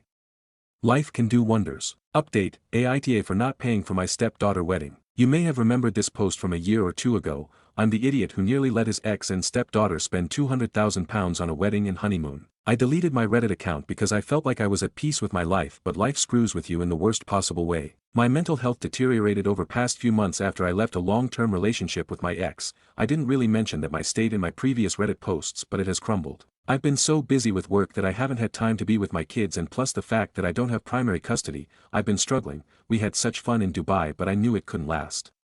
My ex doesn't even allow my kids to speak to me, and even if I want to speak to them, my kids aren't interested in me. I hate sense of being lonely. I've been through therapy, but it has ultimately taken me nowhere, and it's gotten that bad that I've not even been reliable at work. My son also lives far away, and what I'm saying is I'm struggling. I live in one big house all to myself. I'm thinking of just ending it all, and although it's selfish, I don't even think anyone would care. Final update, Aita for not paying for my stepdaughter wedding. I've came to the conclusion that this is my final Reddit post and I can't take it anymore. I'm posting here because I don't think anyone in my family will care, and I've received many threats telling me to do so. I've tried interpersonal therapy, I've tried reading, I've tried making connections with others, but I'm tired of being used and ignored. All this loneliness has caused me to slack off and be overthrown at my father's workplace and be demoted and shamed. One of the happiest days of my life was being named after my grandson, and I can't even call him every day due to different time zones. I try calling my little kids every day, but my calls are ignored, and I'm just tired of trying to fight for a lost cause. Some people ask me what my hobbies are, and well, I would say looking about beautiful viewing is one of them. I'll link a photo in the comments. It's a beautiful view, just looking over the calm water. It's wonderful and peaceful. Anyway, thank you to the people who cared. A user asked what the currency is. OPP responded by saying, £200,000, so about $257,000. A user asked why OOP hasn't married his fiancée. OPP responded by saying, I will admit this, I don't want to marry my fiancée, as 20-odd years ago I was destroyed financially. I survived from my father giving me a better position at work and his inheritance a years later, and while I wish I still had a father figure, I thank him for saving my life, but I guess I don't want to make the same mistake with my fiancée, but now I think I'm going to leave her from the shit she has done about this situation. Which sucks since I've been with her for 15 years. But I guess I'm kinda a knobhead because I told her I would marry her, but now I feel no regret from the revelations. A user commented, NTA, but who the fuck pays £275,000 on a wedding? That's a ridiculous amount of money to spend on a wedding. OPP responded by saying, I enjoy weddings and wanted to cherish the moment walking my daughter, who I thought was mine, down the aisle, and the costs was all my daughter and wife planning. A user commented, might be an Indian wedding. It's not that uncommon for Indian weddings to have 500+ guests and to be incredibly extravagant and cost as much as a house. OOP responded by saying, I'm not Indian but I am South Asian, but yes, you are right, there will be many guests, over 300, and yet my own mother couldn't be invited. Stories number 10. Aita for recording my friend's fiancé at her bachelorette party and playing the recording for him. I was invited to the bachelorette party for my friend's fiancé. It was over the long weekend at a vacation rental on the beach. There was booze, a hot tub, great food. It was definitely a hit. At one point I was on the deck looking at the ocean, and the bride was drunk in the hot tub with 2 of her friends. She said she felt more relaxed than she had in a while. I assumed she was referring to wedding planning. One of her friends asked if she was having trouble with the little monster. She said no, that he was manageable for now. At that point I realized they were talking about my friend's son. I took out my phone and started recording them. The bride's friend said horrible stuff about my friend's son, and the bride responded positively to everything, laughing and agreeing. Then she said that it was too bad he wasn't old enough to send to military school. I stopped recording when their topic changed. I don't think they ever realized I was close enough to hear them. When we got back I asked to meet with my friend, and I played him the recording. He was quiet while he listened. After the recording was finished he asked me to send it to him, which I did. Then he asked me to delete it, which I said I would do, but haven't yet. I feel like an asshole for interfering, I really do. However, I'm worried about my friend's son. Depending on what my friend does, I might need to send this recording to the poor boy's family. I feel like I've overstepped, but what else can I do? Was I being an asshole? Comments. Commenter 1. Have you never said anything stupid or you didn't mean while drunk? Or exaggerated feelings? Is there even a kernel of truth to what she was saying about the difficulty of the kid? Or about his ex? Did you have ulterior motives in breaking up the marriage? Why does everyone feel the need to be a vigilante and snitch these days? Reply. Yes, I have. I just worry about this little boy. It's bad enough that his mom isn't in his life anymore. He deserves love and support. When I have said stupid things while drunk, there usually wound up being consequences for me later, and often I ended up needing to apologize to someone afterwards. Commenter 2. Is he a little monster though? How old is he? Does he have behavior issues or is it more caused from bad parenting? Reply. He is not a monster at all. He's 2 years old. He doesn't have any behaviors atypical for his age group. The worst thing he does is that he keeps trying to take his clothes off in public because it's so hot this summer. My friend is a great dad who loves his son very much. Update. Yesterday, Friday, afternoon I got a text from my friend asking me to block his fiance's number. I was a bit thrown by the request and asked if everything was okay. He said he couldn't talk right now and asked me to please just block the number. So I blocked the number. I have this weird glitch with my Android Auto where if a blocked number calls me it shows up in my recent calls as a missed call on my car's screen, even though on my actual phone it doesn't ring at all. I was driving later and saw a ton of missed calls from her. There were so many it exceeded what my car will show me. I kept the number blocked. Later my friend's best friend, who was supposed to be the best man, called me and asked me if I had heard from our friend. I said yes and asked why. He sent me a screenshot from the fiancé's Facebook talking about how people show you their true colors and saying she was newly single. I tried to call my friend, but he didn't answer. Tonight I finally heard back from him. The long and short of it is that he asked her about how she feels about his son. She said he's adorable and sweet. My friend played her the recording, and she asked where he got it. He refused to tell her, saying it shouldn't matter. She immediately guessed it was me. He refused to confirm that. She was angry that he wouldn't tell her. I recorded her conversation and said she can't trust him anymore. She called off the wedding. Comments. Commenter 1. So she broke it off since he would not tell her. Did she address what she said on the video? This is crazy. Up to team. Reply. He didn't give me a word-for-word rundown of their conversation, but from what he told me once the topic shifted to her wanting to know who recorded her, it never went back to what she said. More on the recording. One of the bride's friends said she wouldn't be able to put up with such a gross kid, to which the bride laughed and agreed it was difficult. Another asked if she ever wishes he wouldn't come up when he's always jumping in the water. She said no, but she also laughed, and I don't think laughter was an acceptable response to such a horrible comment. Another friend said if her son had stripped naked in public she would slap him, to which the bride said she was too shocked to react. My friend's son is 2 and sometimes tries to take his clothes off outside because the summer has been so hot. I'm assuming they were referring to such an event. Bridezilla called off wedding to my friend and is now suing him. This past week has been just nuts. What feels like forever ago I was at my friend's fiancé's bachelorette party. At the party she said and reacted positively to inappropriate statements about my friend's son. So I recorded her and sent the recording to my friend. When my friend played the recording for her she wanted to know where he got it, but he refused to tell her. She called off the wedding, stating that she couldn't trust him. I just found out that she has declared her intention to sue my friend for any funds she has already spent on the wedding even though she left him. He is out a lot of money too, probably around as much as she is, so if anything she should be compensating him. She is also telling people that she left him because she feared for her safety as he was spying on her and having her followed, a complete lie. She has gone from saying that my friend is the love of her life that she can't wait to spend forever with to saying he is manipulative, controlling and has ruined her life. Quite a turn. She apparently wants around $25,000 to reimburse her for her dress, the cake deposit, the florist's fee, the wedding planner's fee and her emotional pain and suffering. It's an absolutely mess, and the wedding was supposed to be in 8 days, so several people already have non-refundable travel arrangements and are completely confused. I have her number blocked, but she emailed me saying she would accept monetary contributions towards my friend's debt for me since this situation is all my fault because she knows I'm the one who recorded her.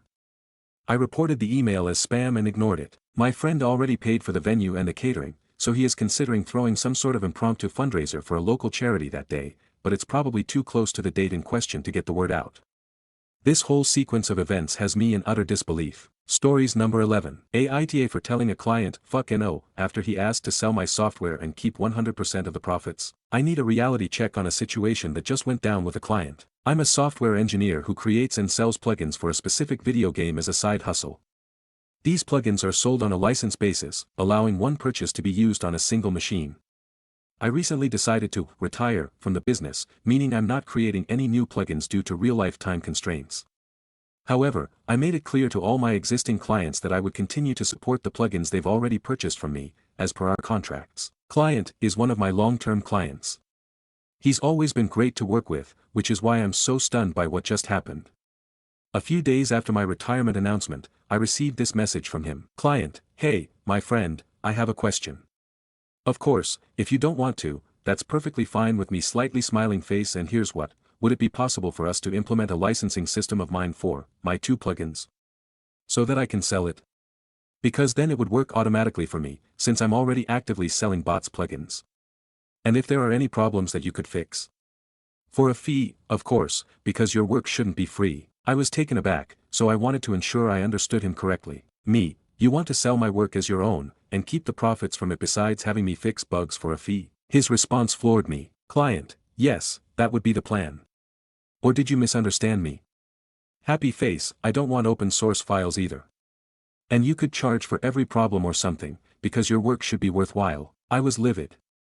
He wasn't asking for a partnership or a reseller deal. He was cheerfully asking me to hand over my product for free so he could profit entirely, while I would still be responsible for maintenance. The happy face felt incredibly smug and disrespectful, like he thought this was a brilliant and fair idea. I completely lost my temper and sent him the following 2 messages. Me, part 1. I've been trying to figure out how to respond to you, but I'm at a loss, because I cannot comprehend the level of audacity it takes to ask me to give you my work for free. Let me spell this out. You want to take my product, sell it as if you own it, keep 100% of the profit, and then have the gall to suggest that you'd do me a favor by paying me to fix it for you like some on-demand tech support for my-owned software. That is not a business proposal. It is the most brazen, entitled, and parasitic request I have ever encountered. The fact that you doubled down with a smiley face is frankly sickening and incredibly insulting. Me, part 2. Your request is like walking into a car factory and ask for a business proposal where they give you a fleet of brand new cars for free so you can sell them and keep all the profit for yourself. Your fair offer in return is to pay one of their engineers a fee to change the oil. Not only would they laugh at you, they'd kick you out and question your sanity. This isn't a misunderstanding. This is you trying to exploit my work. I find your lack of shame and integrity absolutely staggering. Don't ever contact me with a business idea again. In case you can't tell, the answer is fucking no. He has not responded. A part of me feels my response was completely justified because his request was so profoundly insulting and parasitic. But another part of me wonders if I went too far. I was profane, called him names, and used harsh analogies. I burned the relationship with a previously good client when I could have said no and moved on. Edit 1. The plugins are not cheats, bots, hacks.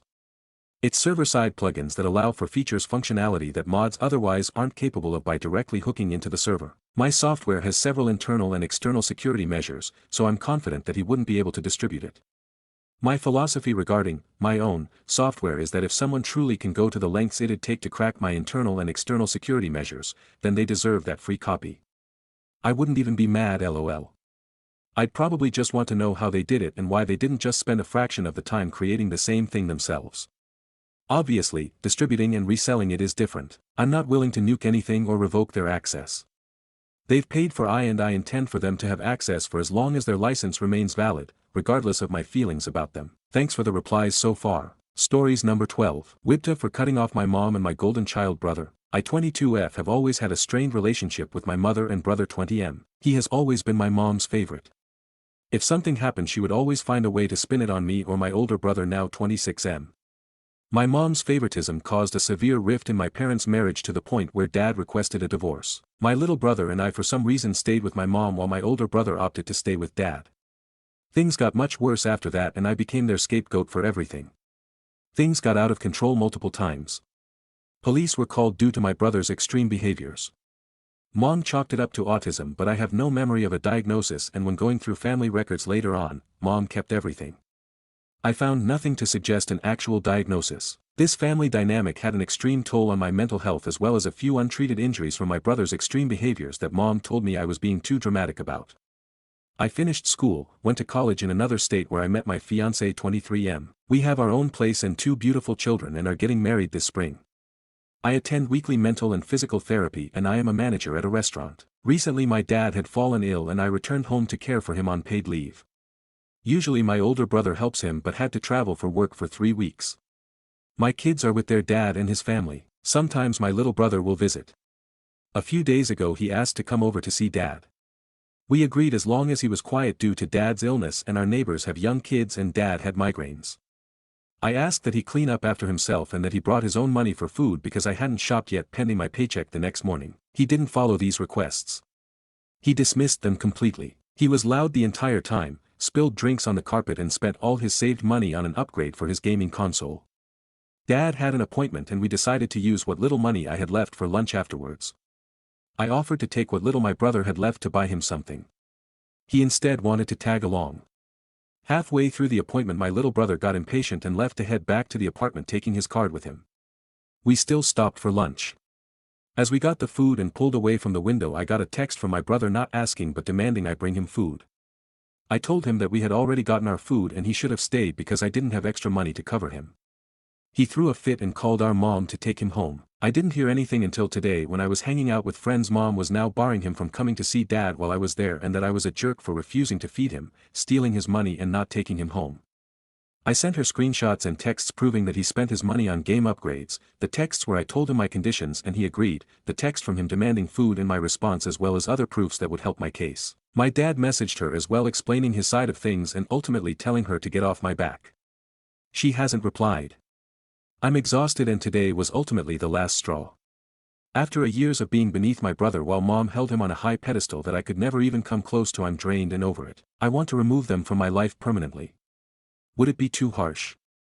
I feel like I'm being set back years on my therapy and being dragged back into the same old dynamic and I definitely don't want my children being subjected to this same treatment. I talked to my fiancé, older brother and my dad and they're supportive of my consideration and my dad and eldest brother are thinking about cutting contact too. Top comments. Commenter 1, definitely NTA. You have your own family now, they deserve your care and attention. Your mother and brother don't. Commenter 2, you are completely justified to only have the people you want in your life to be in your life. Simple as that. Commenter 3, NTA.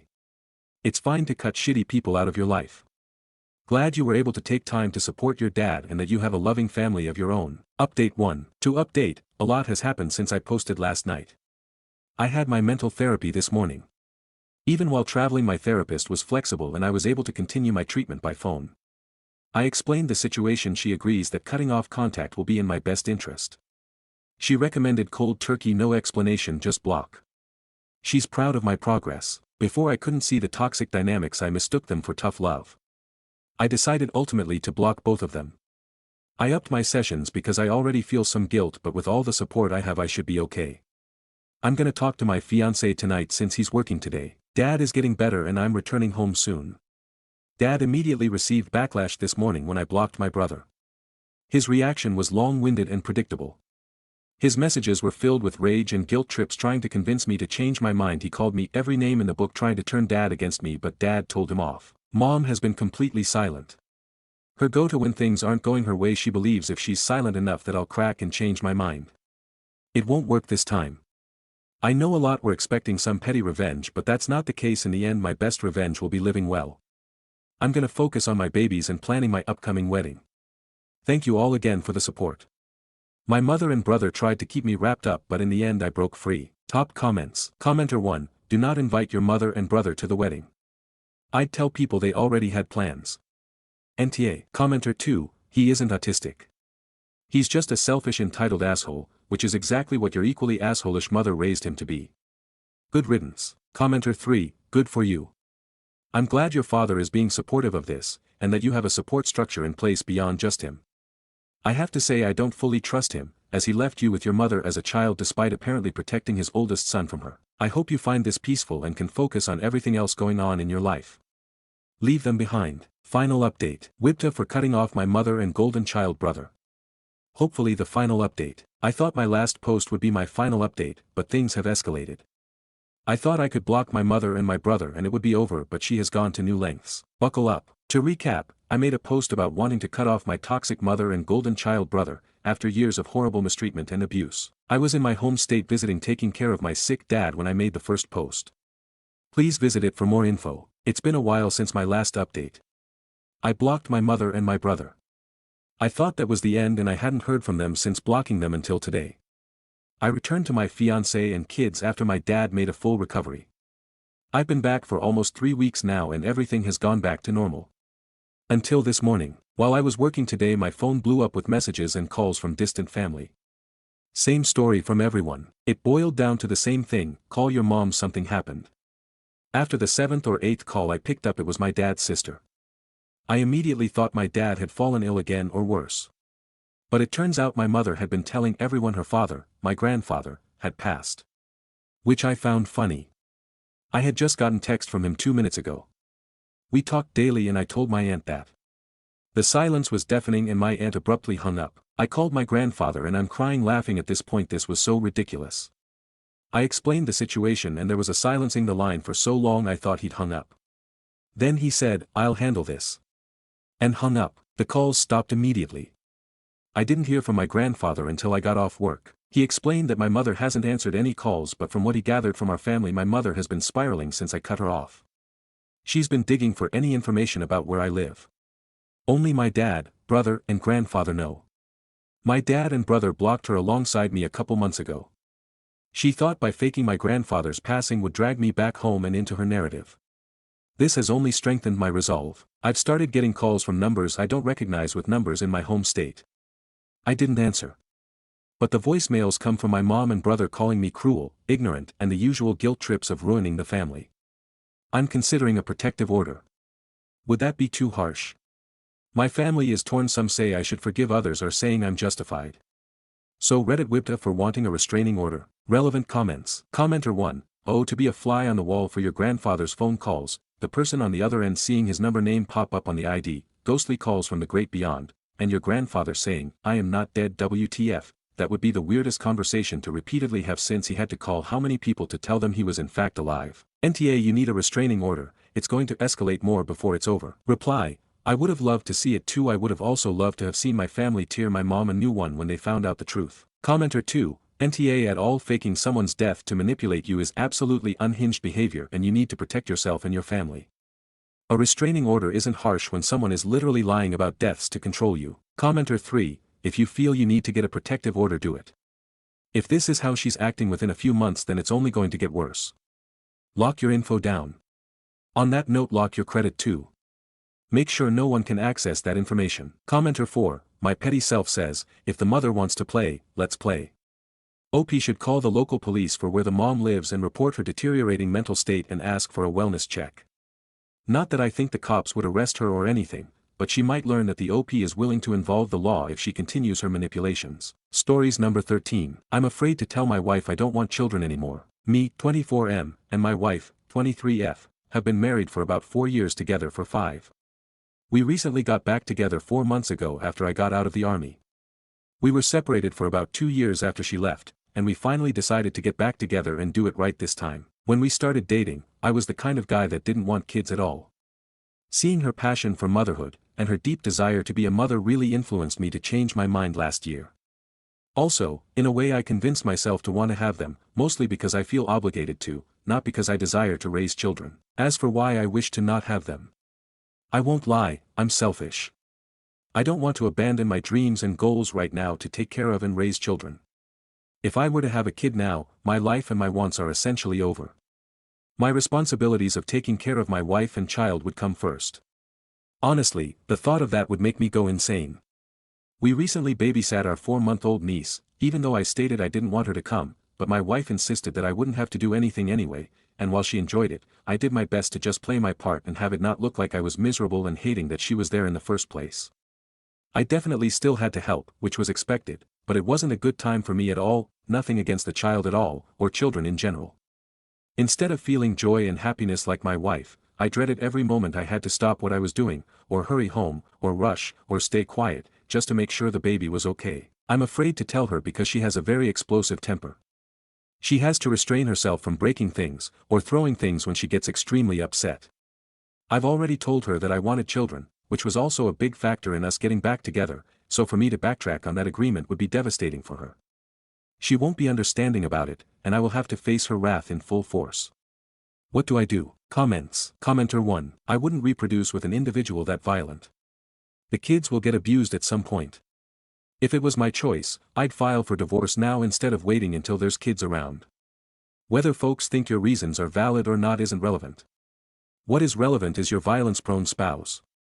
Get away before you can't. Commenter 2. Children are a 2-yes scenario. Children don't ask to be born, and it's incredibly selfish to bring them into the world if one or both parents will resent them. Also, if you are afraid to even talk to your wife due to her explosive temper, then heaven forbid the kid fusses or disobeys her in any way.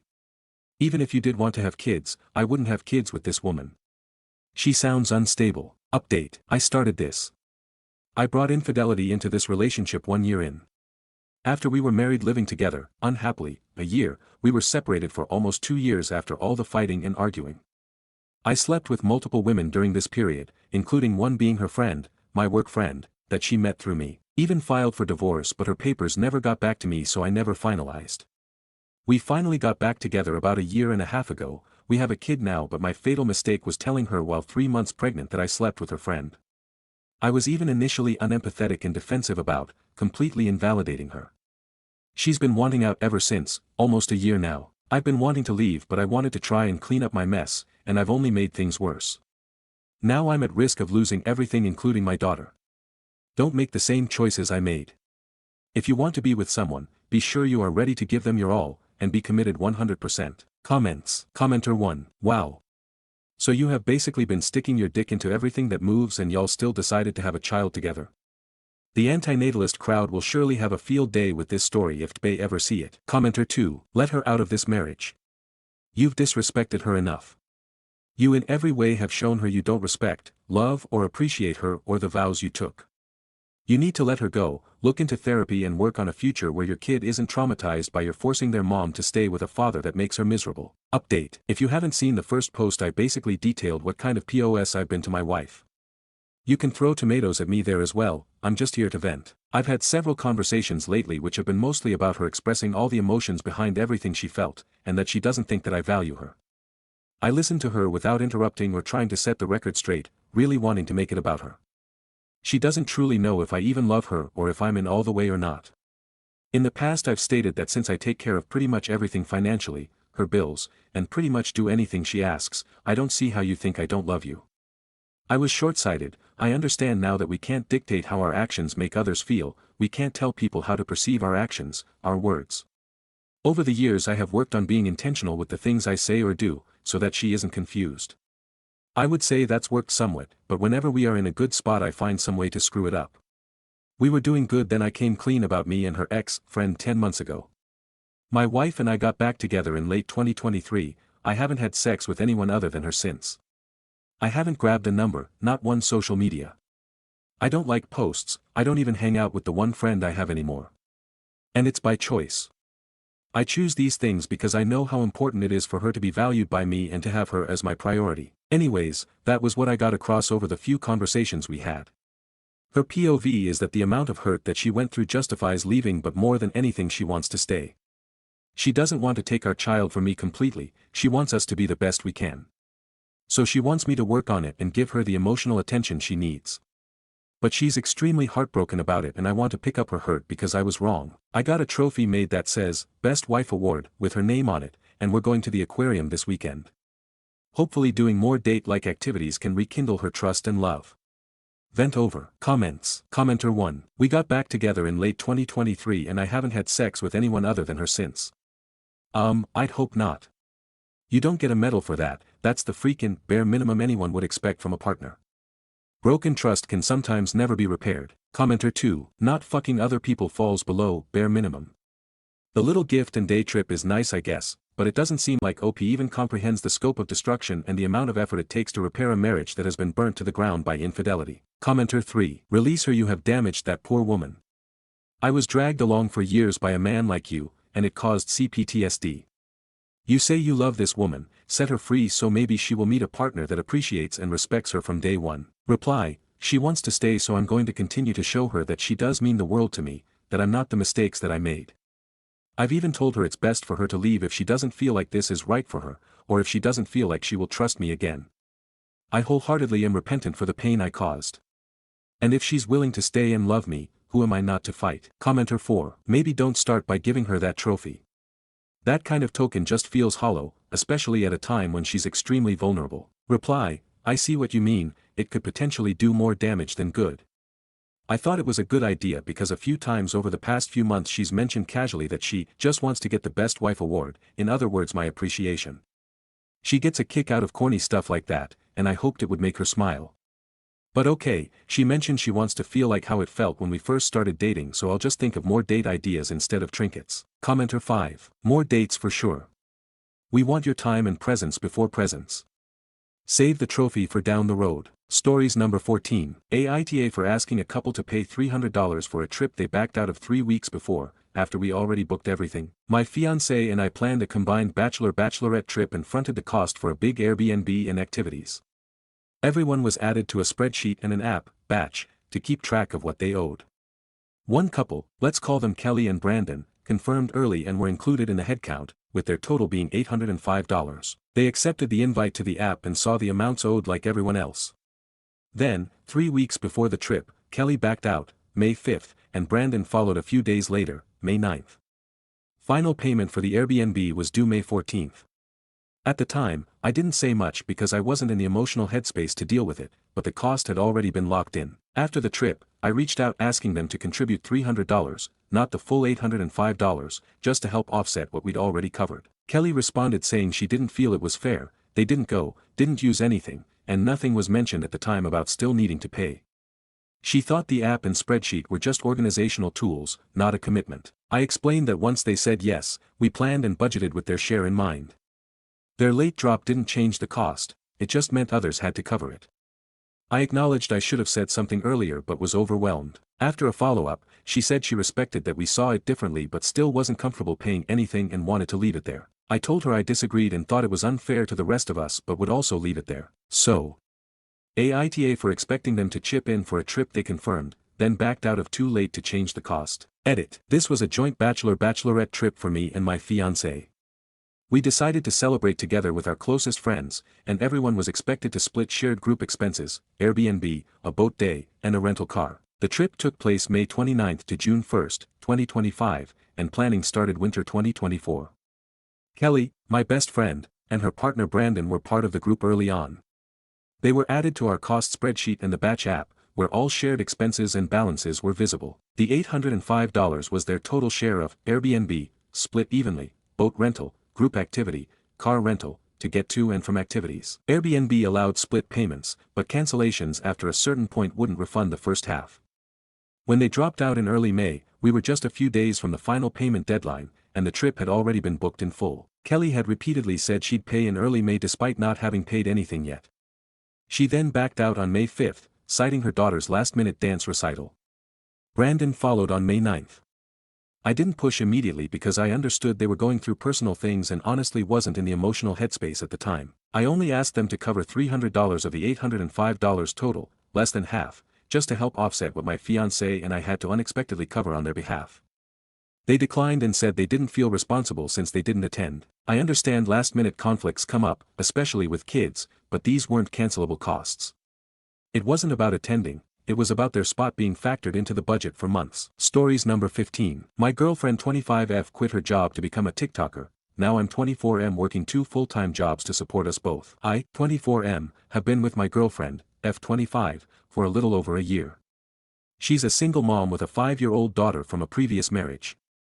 I've never been married or had kids and honestly I never pictured myself dating someone who already had a child, but we connected really well and I genuinely care for both her and her daughter. From the start I told her I am not interested in marriage and she said she feels the same since she had already been through a divorce. So we both agreed we didn't want to get married. Before this relationship I was focused on school and work. At the time I had a roommate and we split rent and bills evenly. When my roommate moved out for a job in another state, I let my girlfriend move in with me since it made sense financially and we were spending a lot of time together anyway. We agreed to split bills 50-50 and for a while, it worked. But a couple of months ago, she started making comments like, "My daughter needs a sibling, I want to have more kids, and we should get married." This started right after we went to her friend's wedding, where she even offered to help pay for ours if we had one. I didn't want to dismiss her, so I told her I understood how she felt, but I don't want to get married. She got upset and went to bed, and ever since then, things shifted. She became cold, distant, and borderline rude.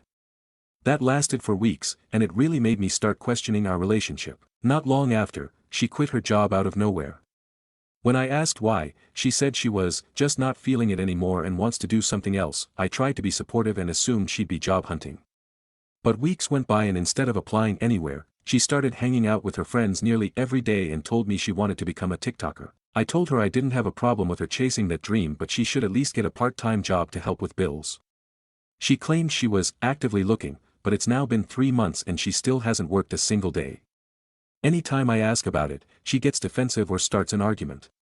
I got so exhausted trying to bring it up that I stopped asking altogether. The problem is, I'm now working 2 full-time jobs while in school, just to keep us afloat. Rent, groceries, bills, everything is on me. And I'm drained. I'm stressed. And I'm starting to feel like I'm being taken advantage of. I care about her and I care about her daughter. But this isn't what I signed up for. I didn't agree to be a husband or a stepfather or a sole provider, especially when we had an agreement and mutual understanding from the beginning. How do I ask her to move out in a way that minimizes drama, especially with her daughter involved? Is there a respectful but firm way to draw this boundary without it turning into a full-blown fight? Stories number 16. BF, 50M, and I, 50F, are at an impasse over numbers. Not those numbers, lol. Together 18 months, not living together. Age is a little loose for usual reasons. We bonded over the love of a very difficult sport. He introduced me to the sport, the community, and opened a lot of doors for me. The first 9 months to a year was fabulous. We worked so hard to level up. So many great days, weeks, weekends. So much mutual support and joy. So what is the problem? He's always disappointed by his competition results despite a lot of hard work and money invested, and gets super grumpy. He's disappointed even when he actually did quite well.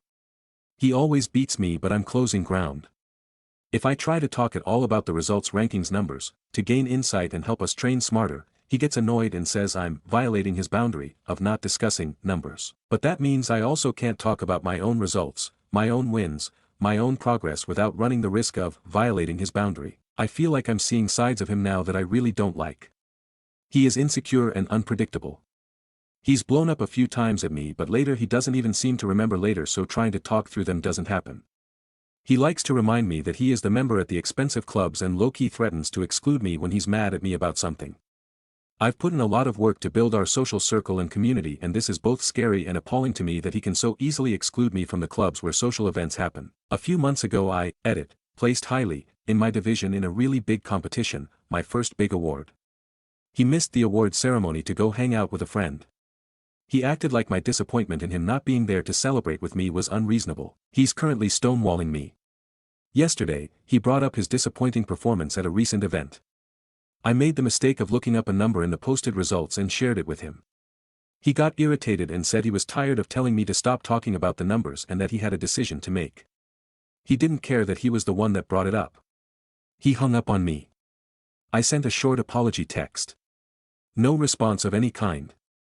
That was 24 hours ago. He usually reappears after a few days and pretends like nothing happened. I don't think he's upset that I'm improving much faster than he is. I think he's grappling with his own disappointment and feeling like he might not be able to do as well as he wants no matter how hard he works. He's someone who has been good at almost everything he's ever done.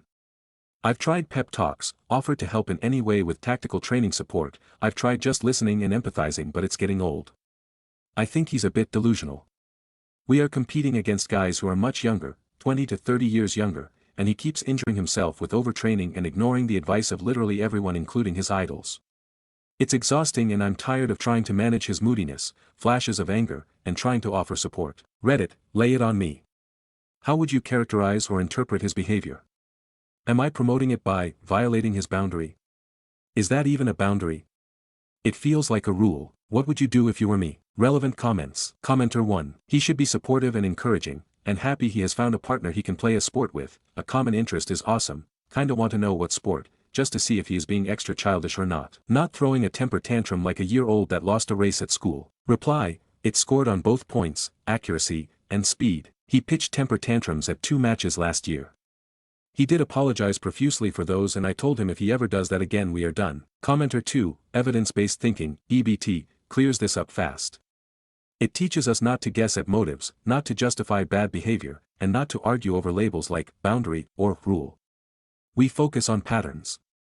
We watch what people do, not what they say. Here's what he does. He shuts you down when you try to celebrate or grow. He explodes at you, forgets, and refuses to talk it through. He threatens to exclude you from the community he helped you enter. He disappears when he's upset and returns like nothing happened. EBT would teach you this. Those are not signs of someone protecting a boundary.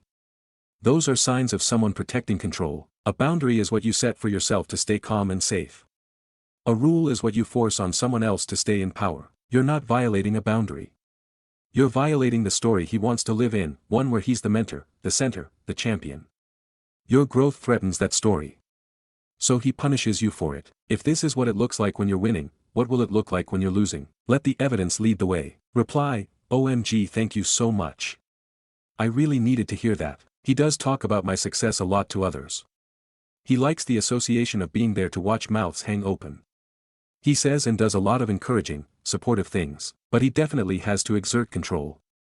He'll invite me to train with him at a very nice range, but he insists we train his way and low-key snipes at me if I want to do something different. He tells me I'm training wrong.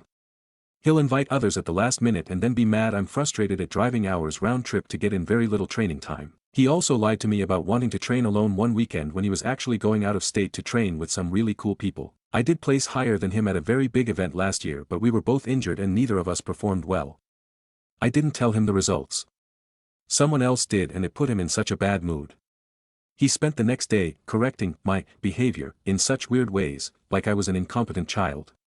He did not like it when I called him out. Commenter 3, is support that disappears the moment you grow stronger real support? You asked earlier if you were promoting this by violating his boundary. In my opinion, no. Have you ever sat him down calmly and asked him, straight up, why do you get so upset when I improve or bring up numbers? Because if you have not, that is the next step before making a final call. Not to fix him, but to gather one last piece of evidence about whether he can even have that conversation without deflecting, attacking, or stonewalling. If he cannot have it, you already know the answer.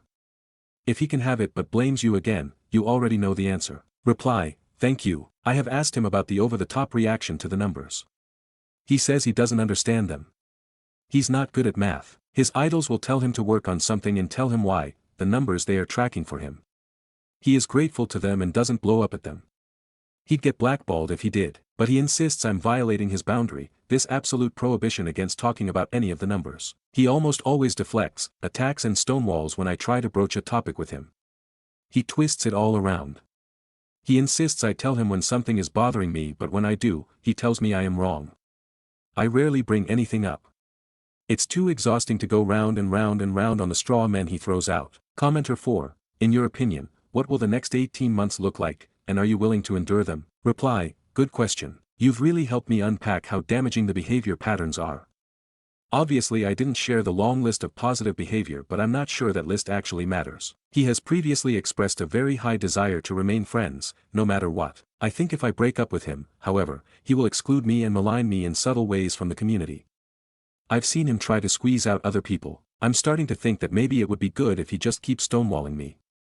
I've already cried most of the tears. If he doesn't reach out, it seems pointless to even try to have a breakup conversation. At the hours tick by, the silence is deafening. But we've been here before and he slinks back after a few days. And each time, I'm more wary, less open, less engaged, less enthusiastic. He's killing the relationship one outburst at a time. If he does reach out, if the cycle holds, then I need a response. I don't think he will apologize or acknowledge the damage that stonewalling me does. He will feel justified, since I violated his boundary. Commenter 5, 18 months together. You're closing in on him. He stonewalls you and refuses to celebrate your wins even when he does perform well. Girl. Leave him literally in the dust behind you. You did the work for the social clubs and community. You clearly are a supportive person. The community you built will still be there. Hell, he will too at the events, but you're the one with friends. And even if this wasn't a shared sport, would he celebrate your success elsewhere? Would you give up the sport so he can have it? Would you be willing to agree to not talk about the sport at all to keep the relationship? Edited to add, not discussing numbers can definitely be a valid boundary, but in that case he shouldn't be discussing the results at all or complaining about them without the preface that he isn't looking for a solution, just a place to vent. Reply, thank you, he really does pretend that he's exited for my successes. But I'm starting to think he knows that it would reflect badly on him if he didn't. It's feeling more like social manipulation than actual joy for me. I am not going to give up the sport. I think he will probably quit in frustration.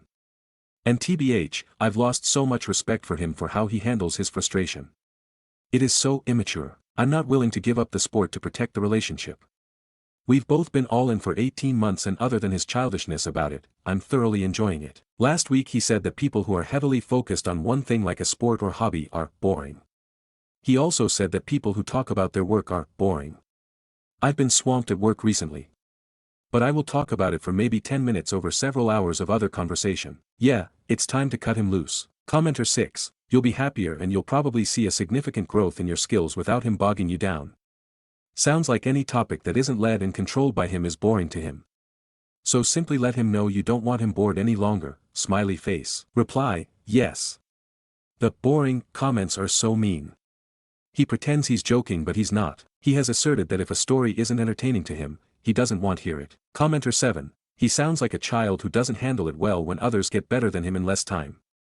It's like he's pouting because he's the one who introduced you to this sport, yet you're doing much better than he expected. Maybe he feels threatened by that because it sounds like he's already hard on himself. I don't like that he's dismissive of your accomplishments and getting mad about things that aren't even worth getting mad about. This is the total opposite of the first year you described.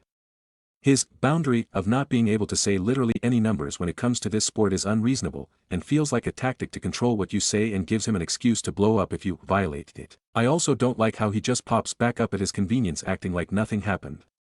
No apology, no acknowledgement of your text or that he may have hurt you or even that the last interaction was a negative one. As a middle-aged woman myself, ain't nobody got time for that kind of immature bullshit. I'd want a partner who is supportive and communicative. At the very least, even if he's not happy with his own performance, he should be willing to put that aside to support and celebrate someone he cares about. Reply, thank you. I have been wondering if he is looking for reasons to blow up at me. I feel completely blindsided by some of his reactions to what seems like normal interactions requests. I'm getting jumpy and wary. Update, my BF, 50M, and I, 50F, are at an impasses over numbers. TLDR, volatile BF can't handle normal stuff, uses the silent treatment as punishment and has other controlling and juvenile reactions. The update, a week after the first post, a week of the silent treatment, he started reaching out. A short text, a link to an informational article that was actually helpful, little things like that. I gave general neutral responses but otherwise didn't engage. On day 10 of this round of silent treatment, he called to say he thought he had a heart attack and spent a few days in the hospital. But I know for certain he hosted an event he excluded me from on day 4, and participated in 2 sporting competitions that same weekend. I gave him a little grace because he does have a never-ending string of health problems, of his own doing. But in the back of my head I just kept thinking liar liar pants on fire. He turned back on all the charm, constant attention, arranging really fun dates, the works. For a few weeks, it seemed like we were in a really good place again, but a few weeks later boom. He blew up again at me in a parking lot when he was frustrated that he read an email from someone else wrong and drove away in a huff. And now's he's gone silent again for another week. So yeah, I'm not falling for that again. I joined a different sports club, 2 hours from where he lives, with only a little overlap in the membership between the clubs. Filled my social calendar, hit the gym. Thanks Reddit for the reality check. So what advice do I need now? I sure could use some help with phrases I could use when we run into each other in the future. I'm pretty certain he will approach me at upcoming sporting events, and we will run into each other at social events. I also need some phrases for the folks that keep asking what happened, where he's been lately, etc. They are very persistent. I don't want to malign or disparage him, but I do expect him to subtly manipulate people against me. I've seen him push out or subtly blackball others, but he's so darn charming and good looking he gets away with an absurd amount of unnice behavior. Like everyone is under his spell. More relevant comments. Commenter 1, remember, do not engage with him emotionally. This is the type of small, petty personality that lives to control or get a rise out of people who he cannot control, and you can bet he will be doing whatever he can to get under your skin. But you're clearly smart and prepared and you'll lock in when the moment comes. Reply, you nailed it. As my head clears, I can see so many petty ways he exerts control over others. So many petty ways. Ugh. Commenter 2, look up Grey Rock and practice it. This man will come crawling back with all the charm. To not fall for it. At our age we deserve peace. Reply, Grey Rock sounds perfect. Yeah, I think he will come back. Commenter 3, when people ask, give a very placid, spokesperson smile to people and say, I just felt we weren't compatible anymore. No one is obligated to an explanation from you. He can say what he wants. If people believe him, that should tell you all you need to know about them as well as him. Reply, thank you. I think most will catch on over time. Commenter 4, just asking why will you run into him? I live a mile and share children with my ex and we never run into each other. Ever. Haven't one time in 15 years. Reply, close-knit sporting community that we are both part of. Commenter 5, like sports all year or seasonal. Reply, year-round. Commenter 6, your post may not have gotten a lot of traction, but there was some amazing advice in there from you soak_Dan. Reply, his advice was very helpful. It literally changed how I think about quite a few things. I started looking at the actual behavior and gave much less consideration to the reasons. Commenter 7, to him. Nice to see you, you look rested, I'm doing well, keeping busy, nicely minimal and neutral. If he wants to discuss what happened, we had a lot of fun, but our conflict management communication styles were just incompatible long term. And that one works for others too. I mean, you could say, he's a serial monogamist for good reason, lol, but saying, we just weren't a good match long term, will be less likely to cause social backlash when it's repeated and gets back to him. In the end, you can't control what he says, or what they believe. You can only prove them wrong. Reply, I like that phrase and will use it. Stories number 17. Am I at fault for giving our new neighbor a plate? I'll keep this short and sweet. There was a new neighbor that moved in 2 floors below us the other day. My boyfriend and I noticed him earlier in the day moving stuff, so later on when we were back outside and saw him again, I said hello. My boyfriend left for work and I started to walk back in and he asked really quick, hey, this is so stupid, but do you have paper plates I can use? I have no plates, my stuff is everywhere and I just put a pizza in the oven for myself and my son. I said no, but I'll go grab you a plate, no problem. He brought the plate back, thanked me, introduced me to his son, and told me that me and my boyfriend can come down and have a drink whenever. I told my boyfriend what happened and he freaked out on me. Yelled at me. He said I'm dumb for letting him know where we live. But we live in the same outside building. The guy would have eventually saw us walk into our unit. He said I was dumb for letting him use our plate and how dangerous that was. He could have killed me. He can't believe I did that. And he told me he wants to look for separate apartments now because I don't care about our safety. He hung up on me and we haven't spoken in 2 days. It was the middle of the day and the guy had his kid with him. I didn't go inside his place or let him in ours. Am I crazy? Edit, I forgot to add that when we saw him he didn't have shoes on. He had ran outside without shoes to grab something from his car, which is not abnormal to me. But my boyfriend pointed that out and said because he was outside with no shoes on that he's weird and furthers proves the point that he might be an alcoholic or criminal. Relevant comments. Commenter 1, your boyfriend sounds a little bit paranoid. I get that sometimes we need to be wary of strangers, but your interaction with the neighbor seems fairly harmless. Is there a particular reason why your boyfriend is so worried about strangers? Reply, he works in a jail. I can only attribute his paranoia to being around criminals every day. Commenter 2, I read that as your boyfriend actually indirectly asking to move apart. Reply, yes, that little does he know I've been teetering on the idea of ending our relationship when the lease ends, as his conflict resolution skills or lack thereof are draining me emotionally. But I posted this because he was so upset about this that I started to question myself, like, am I crazy? Did I misjudge the situation? Commenter 3, I hate to be that person, any chance this is racially motivated? Not that it excuses the actions, but it would be your BF taking his mask off in a subtle way. Reply, we are black and the neighbor is white. Commenter 4, there is huge difference between, I am concerned about your safety, my love. And he told me he wants to look for separate apartments now because I don't care about our safety. Think about it. Reply, agreed, my dad said the same thing.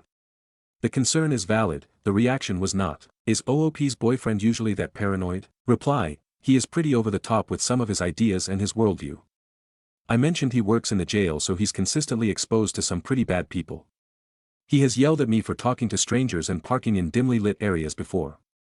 But recently it's gotten somewhat worse. Commenter, Home Thean works in a jail, presumably by choice.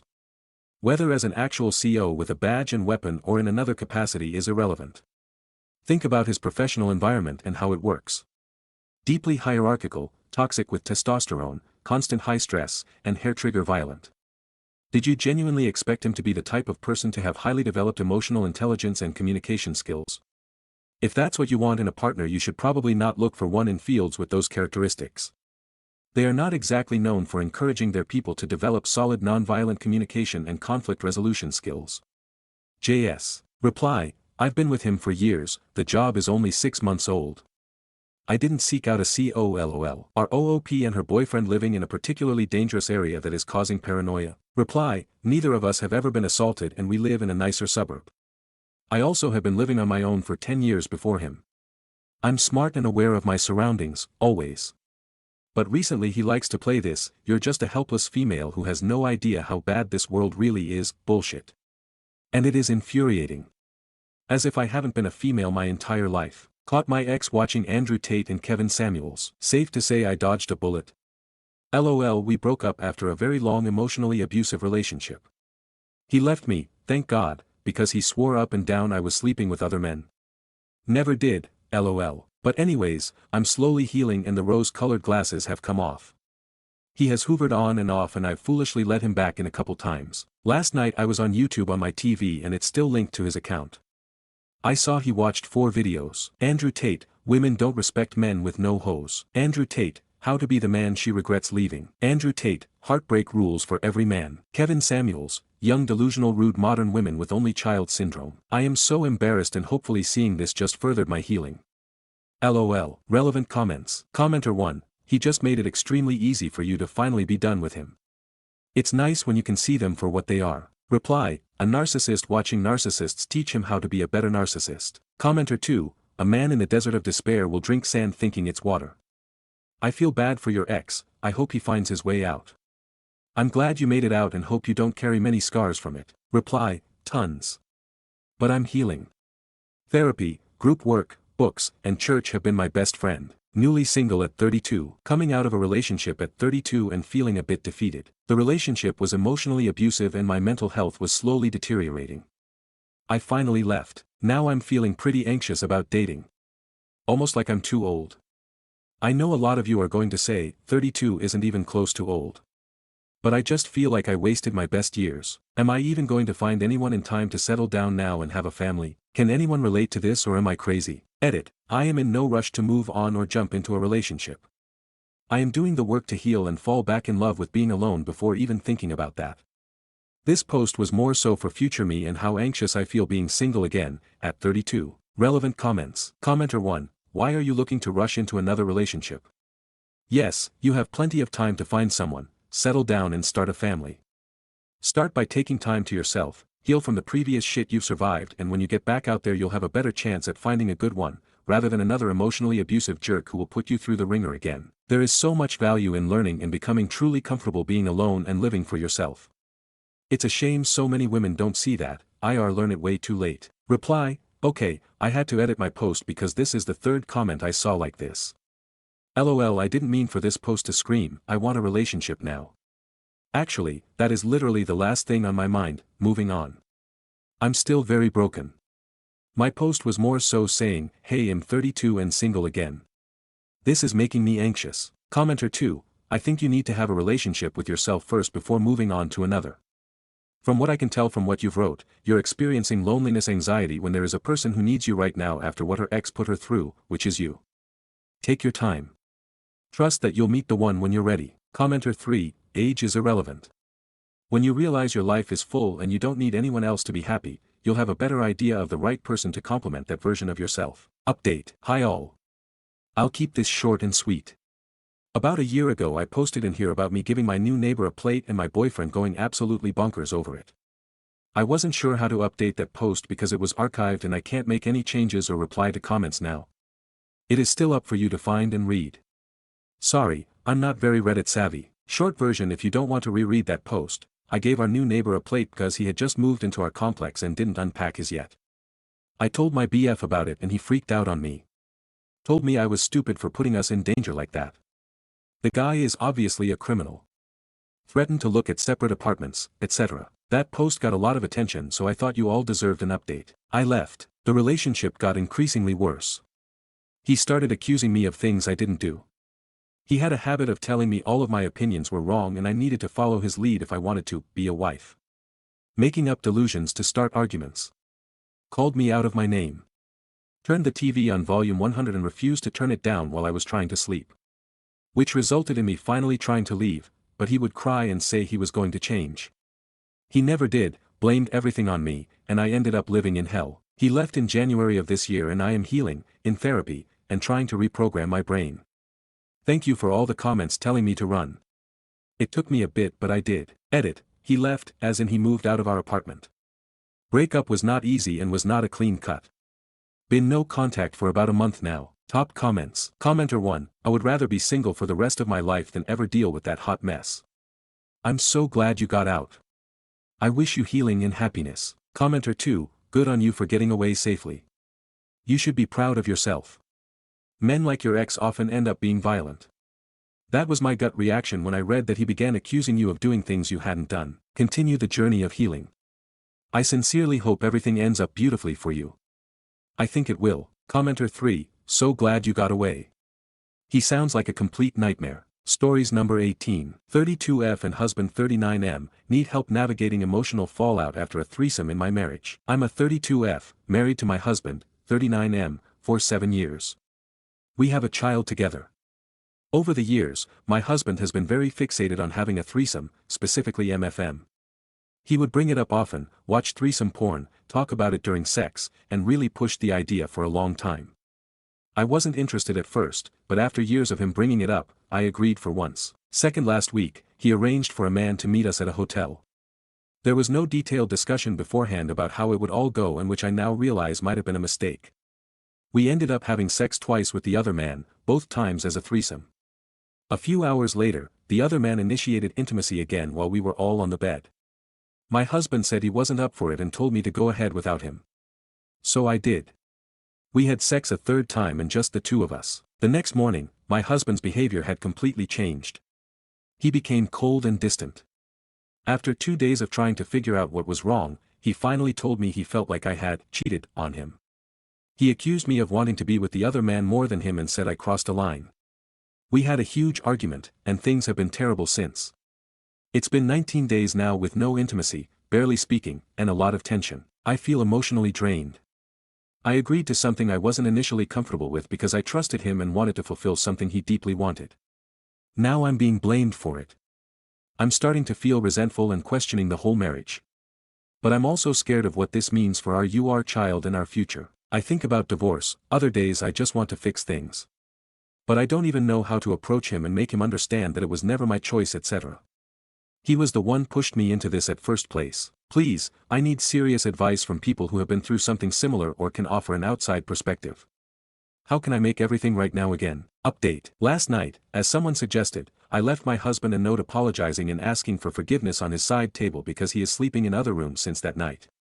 I told him from the heart that I would never agree to anything like that again and how deeply I regretted everything that's happened. I couldn't sleep. Early this morning, before our son woke up, he was already up and I just broke down crying in front of him. I told him I couldn't keep living like this and asked if he was considering divorce. He told me no, he wouldn't divorce me, but said he's still not in an emotional state to go back to how things were. He told me he's keeps sleeping in other room for now and asked me not to initiate anything intimate, as it still reminds him of the incident. I agreed. I made a breakfast and we had it together afterward without any talk, which felt like a small step forward. I truly hope things can start to heal from here, even if slowly. Thanks again for all the kindness and perspective. It means more than I can say. Stories number 19. Aita, for telling my half-sister I'm glad her mum died and hope dad dies too. I, 41M, lost my mum when I was 8 and not long after my dad met his new wife. He was 39, she was 20. They had a kid very quickly afterwards, my now half-sister who's 31. I loved her so much. We had a great relationship for a short while. My stepmother though groomed me and we had a sexual relationship for a couple of years starting when I was 14. When I was 16, we were found out but she lied and said I took advantage of her, she was innocent and I was coercing her. My dad believed it and I was thrown out to fend for myself. I saw my little sister by chance when I was 26 and she was 16. I was so happy and was asking her loads of questions and how she was. She basically told me she hated me, I was a rapist and to go and kill myself basically. So I know by then she got my stepmother's version of events. And believed it. I was devastated, and it really affected me. I've not done too badly though considering, I have a good job, nice house and lovely wife. I also changed my name by deed poll to my mum's surname. In my eyes, my dad and his side were dead to me. A couple of days though, my half-sister reached out to me on social media out the blue and sent me a long message. She basically said her mum just died and she told her what really happened before she died, that I was telling the truth, her mum groomed me and needed to clear her conscience before she died. So now she's feeling awful and needs to apologize and hopes we can meet at some point, and she's also told my dad and he feels terrible and would like to see me again. I basically told her to get fucked, I'm glad her mum died and hope dad goes soon. And that as she once told me to kill myself, she should also do the same. Not long after that, her fiancé messaged me going off saying she's distraught, suicidal, and I'm a piece of shit for saying something so horrible to someone so vulnerable. I basically blocked him. Obviously my wife knows what happened and says I was stupid and could be in trouble with the police. And that I should have just thought about it a bit more. Aita, for what I did, well, I am not the one fucking my father's wife. Piss off, idiot. I tried to give you good advice. What do you want to hear more on? That telling someone who just lost their mother to go kill themselves was the height of intelligence. You wouldn't be here asking, asshole. If you thought you were right. You just want other morons to agree with you. Well. Sorry Cupcake, I'm not a moron. But please keep insulting anyone who tries to give you good advice and tries to get you to grow up a little dash. Now fuck off with the penthouse letter bullshit. Stories number 20. AIO, if I divorce my husband after he locked me outside naked until I would have sex with him. I gave birth 3 months ago. It was difficult and I've been tired and in pain and sad and crying and I hadn't been ready for sex for a while. After the birth, I did not have sex with my husband until 2 months after. It was midday on the weekend and he tried to initiate with me, and I said no, and he took off my clothes, and I told him I wasn't ready yet. He brought me to the back of the house and into the backyard and told me that he's had enough and he's tired of me turning him down and he won't let me back in until I want to have sex with him. I was completely naked in the backyard, it's fenced. I tried getting back in through the door and he wouldn't let me in and kept asking me if I wanted to be intimate and he wouldn't let me in. I broke down and started crying and I stayed out there for a while before I banged on the house and told him we can. He let me back in and I had sex with him, but I was just lying there kind of crying and it hurt. He said that me being naked outside wasn't that different from when I would be skinny dipping in the backyard pool or sunbathing outside and told me see. That wasn't so bad. I didn't talk to him much for the rest of the day. He asked me again that night and he kept asking me the next few days and I told him no every time. He apologized after and told me he's truly sorry but he was just at his breaking point and he probably shouldn't have done that, and he won't do that again, but that he has needs and told me that we should start getting intimate again now. I haven't told anyone about this. I haven't been intimate with him in the last month and he's tried to have sex with me but I've stopped him. He's been telling me he's been trying hard to keep up with his part while he's also having to work as well, and he feels that as married partners we should be intimate with each other. I rely on him completely financially. It's been really difficult for me for a while.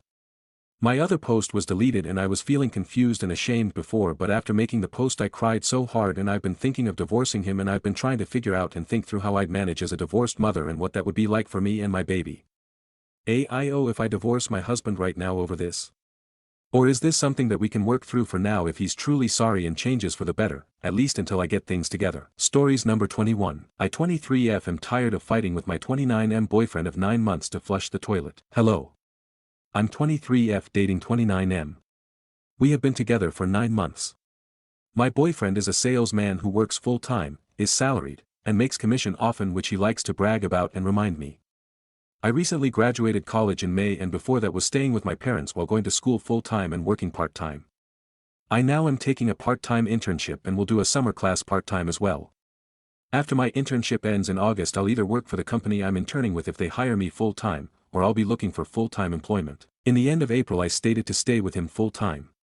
Before that we would have sleepovers on the weekend, but I would stay with my parents during the week while going to class, commuted to college. When I first started staying there, I did a lot of grocery shopping and cleaning. I would make him meals every day when he arrived home from work. I would spend my days cleaning while applying for jobs. Now that I'm working, my boyfriend has been so lazy. He leaves wet laundry in the washer for days until I do laundry and therefore have to do his laundry too. He leaves urine and feces in the toilet, and when I ask him to flush he tells me, "This is my house, don't talk to me like a child," and my personal favorite, "You didn't give me enough time to flush." When I asked him if he flushes at work, he got so upset and stormed out and said that this relationship is unsustainable because of my moods, and he feels like he can never satisfy my high standards. He'll leave the trash piled up for days until I finally get so fed up with smelling trash while eating breakfast that I take it out. I asked him if we could take the trash out together because it was a lot for one person to do, and he scoffed at me and said, "You think that's a lot of trash?" When he said that this relationship was unsustainable and that it wouldn't work out, I said, "Okay, we can break up. I can get my stuff out." Then he got emotional and said, "No, please. I'm sorry, I didn't mean that. We're trying to build a life together. How can I build a life with someone who dies on weird fucking hills like wanting to leave his pee in the toilet?" My issue now is that he wants me to pay $300 to live there with him now. I work 4 days a week, 6 to 8 hours a day, $15. A couple of weeks ago he made like $300 commission just for answering trivia questions at his work. He says, "Since you want to contribute." Like I wasn't already. I was paying for groceries, cooking him meals, taking care of his dog, and cleaning the house when he was away. After our big fight he said he would improve and pick up after himself, but I haven't seen any improvement yet. He says I'm unreasonable for getting upset with him about this stuff, and I'm honestly feeling used and gaslit. Any advice would be great. Stories number 22. My girlfriend, 22F, got me a very weird birthday gift and I, 23M, don't know what to make of it. Yesterday was my 23rd birthday, and as is the usual when it comes to my birthday, I didn't want anything big. My girlfriend simply prepared a homemade meal, got a nice little cake for a bakery, and we sat down and just enjoyed the evening to ourselves, but then came the gift that she gave me. She gave me a little gift bag, and when I opened it, I saw something that I didn't expect to see, a little packet of Smucker's grape jelly. I'm talking one of those tiny little packets that they have on the table at breakfast restaurants. I really didn't know what to think, and I just gave a weird look at my girlfriend. Her initial response was, "Do you get it?" and I honestly said that I didn't know what she was talking about.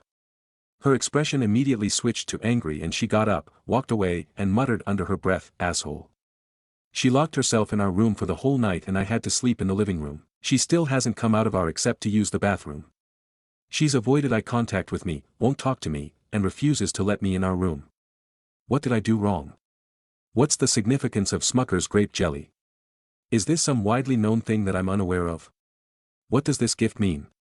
Someone please help me. TLDR, girlfriend got me a weird gift, not sure what to think. Update. After reading through some of the comments and scavenging for some type of advice to deal with this situation, I went out and bought a new jar of peanut butter. I left it at the foot of the bedroom door, knocked, and said, "There's a gift out here for you."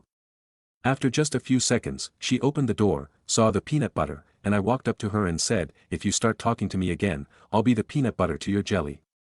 She couldn't help but smile after that, and her response was, "You're so dumb," while clearly trying to fight back a laugh.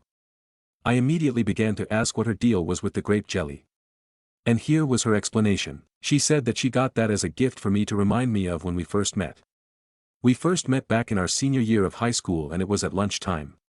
She was new to our school that year, and I offered her a spot at my table since she didn't have anywhere else to sit. The meal I was eating at the time? A sandwich with nothing but Smucker's grape jelly on it. That's her explanation for why she got me the jelly as a gift. I was confused, and I asked her how she expected me to remember what I was eating when we first met. She just shrugged and said, "I don't know, I was just hoping you'd remember." I didn't know what to say to that, so I just apologized for not remembering, and I asked if she can forgive me.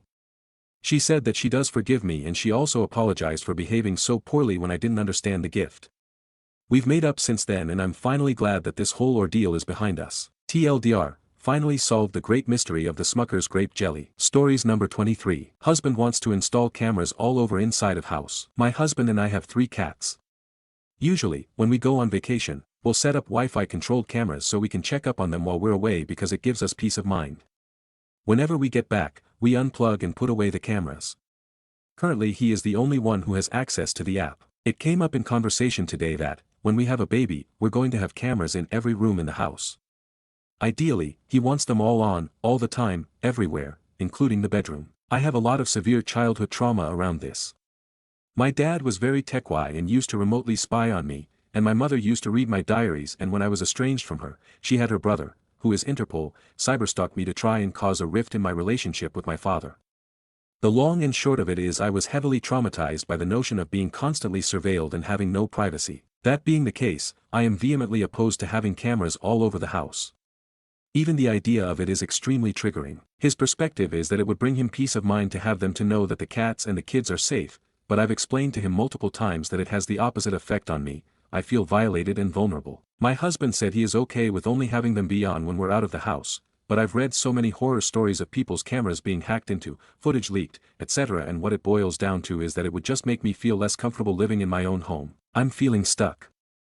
I have a tendency to be a conflict-avoidant people-pleaser, but I also want to at least try to compromise. TLDR, husband wants cameras on everywhere in the house, but this is extremely triggering for my PTSD, not sure how to compromise or if I even should. Stories number 24. Aita for making my cousin sleep on the couch after she turned my bedroom into her influencer studio. Okay, so I, 22F, live in a small apartment with one bedroom. I recently let my cousin, 19F, stay with me for a few days while she was in town for a concert. She's super into TikTok and Instagram, like full influencer vibes, ring lights, full glam makeup at 9 a.m., filming herself brushing her hair, the works. I was totally fine with her crashing at my place, even gave her my bedroom while I took the couch. I had a busy week, didn't want to entertain. But when I went into my room on the second day to grab my charger, I found she had rearranged my entire room, like full-on moved my bed, pushed my desk to the corner, covered my mirror with one of those LED heart frames, and had a tripod in front of my window with a "Do Not Disturb" filming sign on my closet. I asked her, nicely at first, if she could move things back and maybe chill with the full studio setup since it's still, my room. She said, "This lighting is perfect and your room has better vibes than my apartment back home." Like, okay, but it's still my bed you're using as a prop. So that night I told her she'd have to sleep on the couch from now on. I was taking back my room. She got super offended and said I was ruining her content and being territorial. She left the next morning and hasn't spoken to me since, but her Instagram story had some vague post like, "Some people don't support your grind." Aita for reclaiming my room and making her sleep on the couch after she turned my bedroom into a filming set. TLDR, cousin stayed with me, turned my room into her influencer studio, so I made her sleep on the couch. She's mad. Aita. Stories number 25. Aita for being disrespectful to in-laws, because I said I am not their son's servant. I am 28F married to my husband Tyler 30M. We both are Asians. I also have a son 1M. My family lives nearby and we pay for full-time nanny under their supervision for his care. In Asian culture, women, whether they work or not, have to contribute most of household work. But with new generation, we girls are putting our foot down and are not allowing this. My husband and I work at same organization and met there, when we were 22 and new members. It is a public sector central bank and it is same position and job. We make same salary and work 10 to 6 Mon to Friday. We both make 6 figures and have household help for cleaning. But cooking is on me and my husband does laundry, utensils, house help clean them most. Baby's care is mostly on me. I feel lucky to be in this position as we are saving for a house and our rental is leased by the bank. My in-laws have retired and are visiting here for a month. Overall, there are no major issues with them and my child loves them and they love him too. But seeing my husband doing household chores, their faces speak million words. So my mill started saying, during evening snack time, that women in their generation managed both homes and work. The girls are too lazy now. Phil said that he is proud of his wife for managing both. And jokingly said, "My husband is henpecked," sarcastically. My husband stayed silent and I also sarcastically replied that, I have no interest in being a servant to their grown-up son and how I had to train him for basic chores, during initial days as couple, 6 years back. As they failed to teach him basic life things. I will make sure, my son learns everything. So his future partner will never complain. I also said how men and previous in-laws generation exploited women, which led to many women being bitter and taking it out on their next generation of daughter-in-laws. My mother had to cook for family of 10 people, because only then grandmother took care of me and my siblings. My in-laws got angry and said I am being disrespectful. I just said I am being truthful. Since then, Mill and I am not talking. Phil is okay though. My husband said to apologize and they are here for some weeks only and also love our son. That's true, but I don't see why should I apologize. They started it. I can't be fake diplomatic person. My husband is now giving me cold shoulder and told me that I made him look less masculine. He said his father already pointed out that my husband removes chest hair and finds it very girly thing to do. That previous gen men were proud of their chest hair. But I never pressured him to do that or remove them. It is his choice only. So I don't know why he brought this up. He becomes different person, whenever his parents visit. Otherwise he is chill husband. Am I the for being disrespectful to elders? Edit. Someone said I am training my husband as dog. W*F. I feel like clearing it. Because he couldn't even make a sandwich for himself. I trained him in household chores. I treat him with respect and he gives me same. When we started dating he expected me to do all. It is case with most men here. I have to teach him to do basic chores. How it is disrespectful. Update. I left home with my son and moved to my parents' house. They just live 2 kilometers away. Tyler, his parents were out with his family friends. He called me 100 times and I dropped a message. That I am at my parents' house and only bother me, when he can stand for me in front of his parents. He can come and visit our son anytime. In the evening, he came and begged me to come back. He said he told his parents to respect me and he won't tolerate any sh***. I told him, if it's true, I will come. But if I see any sign of disrespect again, I will choose to separate. I am not a doormat and he has to stand for me. The days of Indian girls being submissive are over. I am a metro city woman, who knows her rights and earns 6 figures. I am not dependent on him. My parents and brother Sahil, sister-in-law Shaila, said their home is always open for me. It is my bro's house and both my brother, Sil work. My parents lives with them and take care of their children and my Sil loves my parents. My brother said my sister isn't an orphan, with no family support and he won't tolerate this BS. My sister-in-law Shaila said, I am like her sister and her doors are always open for me. Frankly, it made me feel like crying. I never have a sister and she is like one. But yeah, she was my college roomie and I set her up with my brother. Maybe that's why lol. Tyler said he will never allow any disrespect against me and we went back. The care ride was emotional and well we made out in the car, while our son was sleeping lol. Reminded me of our hostel days, when we used to sneak out in the park or his bike to make out, winky face. He said he can't live without me. I said love bombing won't work alone and he has to show with his actions. We reached home. My Mill started hugging me sweetly and she said she meant no harm. My Phil started saying, you are our house's Lakshmi, a goddess of fortune, and they didn't mean any harm. I told them I am a human and shouldn't be compared with a goddess. My husband loudly said, I am his wife and it is my house. They have to respect me. Note in old age, I am expected to help my husband with his parents' care. So it's better to start building boundaries already. They also know it and has backed off. Too much sweetness for me, but whatever my husband said, it has worked so far. They haven't said a bad word since and I am fine with it. I won't apologize and I don't expect any apology. The trip is going fine now. My husband even cooked for me lol. My Mill and I am having discussions and it is going fine. I think I have made my point. I have my family support, which many Indian girls don't get post-marriage. I earn well and take care of my son. I know many will say about old age care thing. But it is an unsaid expectation here. That's why I wanted to build boundaries beforehand. It is final update unless something happens. Stories number 26. AIO for walking out of my own birthday dinner after my boyfriend surprised me with his ex as a guest. 26F, just had my birthday dinner last weekend. My boyfriend, 28M, organized it at my favorite restaurant and told me it would be small and intimate. When I showed up, I was happy to see a few close friends and family. About halfway through the meal, my boyfriend shows up late, with his ex, 29F, in tow. He introduced her to everyone as a good friend and insisted she join our table. I was shocked, especially since I've told him before that I'm uncomfortable with how close they still are. They text and hang out sometimes, which already annoys me, but he says they're just friends. His ex acted super friendly and kept making jokes about the good old days with my boyfriend, even bringing up inside jokes I'd never heard. Everyone at the table seemed awkward but tried to brush it off. After about 20 minutes of this, I couldn't take it anymore and told my boyfriend I needed some air. I ended up calling an Uber and going home. He's furious with me for making a scene and his mom, who was there, called me immature for leaving my own party. Now he's not talking to me and says I overreacted and embarrassed him. Was I really that out of line for walking out? Am I overreacting or was this actually as weird as it felt? Stories number 27. AIO for being shocked when a boat party host asked me to pay for food, drinks, and boat fuel afterwards. My friend, let's call him Jake, invited me to a party on his friend's boat. I'd never met the guy before, but from what I do know about him, he's wealthy. Surgeon. I figured it'd be a cool experience so I said yes. The boat was actually really nice. There were beers, seltzers, and some mid-shelf liquor.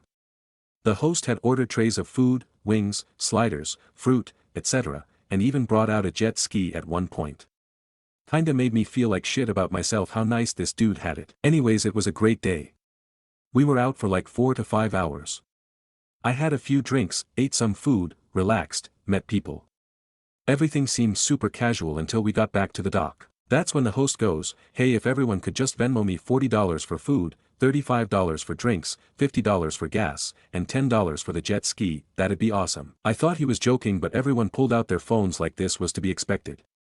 I pulled Jake aside and asked him WTF was going on, and he goes, "I should have mentioned it, my bad." Like, no shit. It's not even just the money though, it's the way it was handled. I would have been fine if I was told in advance. But springing it on people after the fun's been had is sleazy as fuck, especially for this literal surgeon who owns a boat. If I'd known this was basically a $150 group outing, I wouldn't have come. I had like $100 to last me the rest of the weekend. I'm in college, don't judge. Now I feel like I'm stuck. Either I don't pay and look like a leech, or I send what I can and still come off weird. It's been a day now and the host is texting Jake when I'm going to pay. Stories number 28. Aita, if I do not give my full inheritance to my brother Joe and I are the legal beneficiaries of my parents' large estate. The inheritance is divided equally. Joe and my parents had a bad relationship for many years. He spent years without talking to them or me while living in their house. He patched up with my mother and I after my father's passing away. He continued living with my mother, rent-free. I live in another state, but I had arranged a caregiving service for my mother and paid for this service. After my mother's death, although the division is equal, I told Joe that since he lived with my mother and assisted her in some way, he should take more than 50%. We verbally agreed to split it 65% for Joe and 35% for me. Joe called me recently and said that I have no moral rights on this inheritance, as I did not serve my parents, and should give him 100% of the inheritance. This thing makes me both angry and sad. Although I didn't live in the same city, I did arrange the caregiving, visited as often as I could, and spoke every single day to my parents. Joe lived in the house and at most spent 5 minutes with my mother. The rest of the time she was with the caregivers I had arranged. Will I be the AH if I want to stick to our original agreement of 65 to 35? Part of me wonders if Joe is reasonable in asking me to give him the entire portion of the inheritance. Edit. Thank you for all of your helpful comments. Some of you asked why I had, verbally, proposed a 65 to 35 split. Here are a few reasons. A. This would help him continue living in our parents' high-valued house. It's a large estate. B. We are just 2 siblings, and with our parents gone, I thought of him as my close family. C. I felt guilty for not staying in close proximity to my parents, and my brain equated proximity with love and care. To clarify, my brother always lived in our parents' house, but for years, until my dad died, did not talk to them or stay in contact with me. After my father died, he began talking to our mother and me, and started managing the family assets. I thought our relationship was repaired and he had corrected his behavior, but that doesn't seem to be the case. Stories number 29. I faked being obsessed with school for years just to escape an arranged marriage. I seriously have 4 degrees, but not because I'm some genius. I just kept studying to avoid my family forcing me into a marriage I didn't want. Whenever they mentioned it, I'd say, "Hey, I got accepted into a new program," and that would delay things. Now that I've graduated, they're telling me to come home. Honestly, I'm scared. So I'm applying to school like Harvard and Columbia not because I really want to go, but just to have a reason to stay away. I'm tired. I don't even know what I want to study anymore. I just know if I stop moving, they'll trap me. I'm far from home and honestly feel better here, away from all the pressure. I love my family and appreciate their support, but they want me to marry who they choose, not who I want. Sometimes it feels like I'm living 2 lives, one where I'm free and one where I'm stuck trying to meet their expectations. Anyone else feel like they're living a double life just to stay free? Stories number 30. AITJ for not telling my parents that I know my granny doesn't love me like she loves my sister. Advice needed. First time posting, so bear with me, but I need an outside perspective. I, 19F, have recently told my mom, 49F, and dad, 52M, that my granny, 75F, on my dad's side never treated me the same way she would treat my little sister, 16F. For context, me and my sister since we were 12 and 9 respectively would spend Fridays after school at my granny's house. My mom and dad at this point weren't on speaking terms with my granny unless me and my sister were involved. They would drop us both off at my granny's and wait in the car, and my granny and parents would acknowledge each other with a wave, and that was it. Due to this, they never really seen what it was like when we were at her house. I want to preface this and say there was no physical abuse or anything like that. Now on to the issue. I over the years have noticed subtle differences in my treatment from my granny compared to my sister, such as if I didn't like a dinner she had made, she would scoff and tell me to eat it or don't, but I wasn't getting something else. My sister on the other hand, if she was to not like a dinner, my granny would offer her something else or give her biscuits or something to eat instead. There were other instances like her telling me it was unladylike to sit with my legs uncrossed or to put my elbows on the table, and she would scold me for it but would just sigh when my sister done the same. There were also the times where her and my sister were able to watch TV together while I was told to tidy up the house and garden. There were more times when I noticed the difference in treatment, like at birthdays or general events, but I'm not sure if my post is too long already, so I won't write them out. Anyway, with all of that, I also just had the feeling that she didn't love or even like me the same as my sister. I tried everything I could, from not complaining about dinner I didn't like to tidying up without being told, etc., in the hopes that by doing this I could make her like me or even love me, and that whatever I had done wrong could be fixed. Safe to say that hasn't happened, and I've given up on trying since I was 16 and have just accepted that my granny doesn't love or like me. I don't remember how it came up, but I was out with my parents and I think we were talking about my granny on my mother's side when I blurted out, "Do yous know why granny on dad's side doesn't like me?" They both kind of froze and looked dumbfounded. My mum asked me what I was talking about and I explained the above. My mum and dad looked at each other, then me, and quietly said, "You know?" I said, "Yeah, I've had a feeling since I was 10 but didn't realize fully." My mum and dad went on to say they had told her not to treat me and my sister differently and that I should have told them sooner, as they had no idea I knew. They also said had they known sooner they wouldn't have made me go to her house. I used to not want to go for that reason, but I was told to go anyway, if they knew all of that was happening. They've also said that she does love me, but I don't believe them. My dad was quieter on the topic, but he clearly wasn't happy. They both say they feel awful that I knew about her preference for my sister and that I should have told them sooner, and why had I only told them now when it was I had known for years. They both have been quieter and a bit withdrawn since then, and I feel bad for making them feel like this and I don't know what to do. So AITH for not telling them sooner that I know my granny prefers my sister over me. Update. I want to start with how grateful I am for everyone's thoughts and everyone that has written out comments sharing their own experiences or reasoning for all of this. Thank you from the bottom of my heart. My heart goes out to everyone who has similar situations. I actually started crying due to some comments, haha. Thank you all again for your thoughts. I want to clear some things up, haha. I am my dad's bio daughter. I've mentioned in the comments that both of my parents have suffered from being adopted and they are both very transparent about it and struggles they've faced, so if I was adopted they would say. My wee sister had no idea any of this has been happening. Me and her are tied to the hip and there is no preferential treatment from our parents or other family bar my granny. The only reason I haven't told her is because I don't want her to blame herself for the difference in treatment, and I don't want her to think I blame her when I don't. I don't believe that my parents' intention of keeping this from me was out of malice. It seems to me they done it out of misplaced sense of protection. My parents aren't married but have engagement rings and have been together for more than 20 years. They didn't get married due to certain family members passing away and it not feeling right to do it without them. For the update, I was finally able to get my parents alone today and I asked them point blank why my granny didn't like me. I was while emotional, so I don't remember things word for word, but I'll try and give the most important notes. Some context that's important: my parents grew up here in Ireland during the Troubles and my dad is Protestant and my mum is Catholic, so when they got together in the mid to late 90s they were and sometimes still are considered a mixed relationship. While my mum's side of the family didn't have a problem with it, my dad's family really just my granny wasn't happy about it. Apparently my granny treated my dad and his younger brother the same way as she treats me and my sister. My dad was always treated as second best to my uncle and it was obvious in their holiday gifts / birthday and general treatment. An example my mum gave was that my granny, when talking to others about, "How many children do you have?" she would 9/10 times only mention my uncle.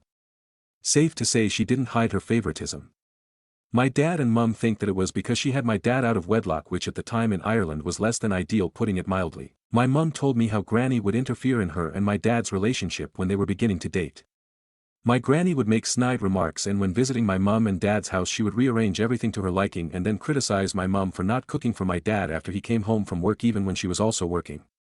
My dad also had memories of my granny intercepting phone calls and visits from my mum before they started living together. My granny was excited when my mum announced her pregnancy and was invested in being included. I don't want to go into detail, but I was born severely premature and had health complications from it. Due to this my parents were very protective and insistent on how people that wanted to care for me had to follow what the doctors said. They had to change my nappy a certain way per doctor's orders. My granny didn't see the point in this and would ignore them. My dad put his foot down, telling her she either follows what the doctor said or she wouldn't be left alone with me.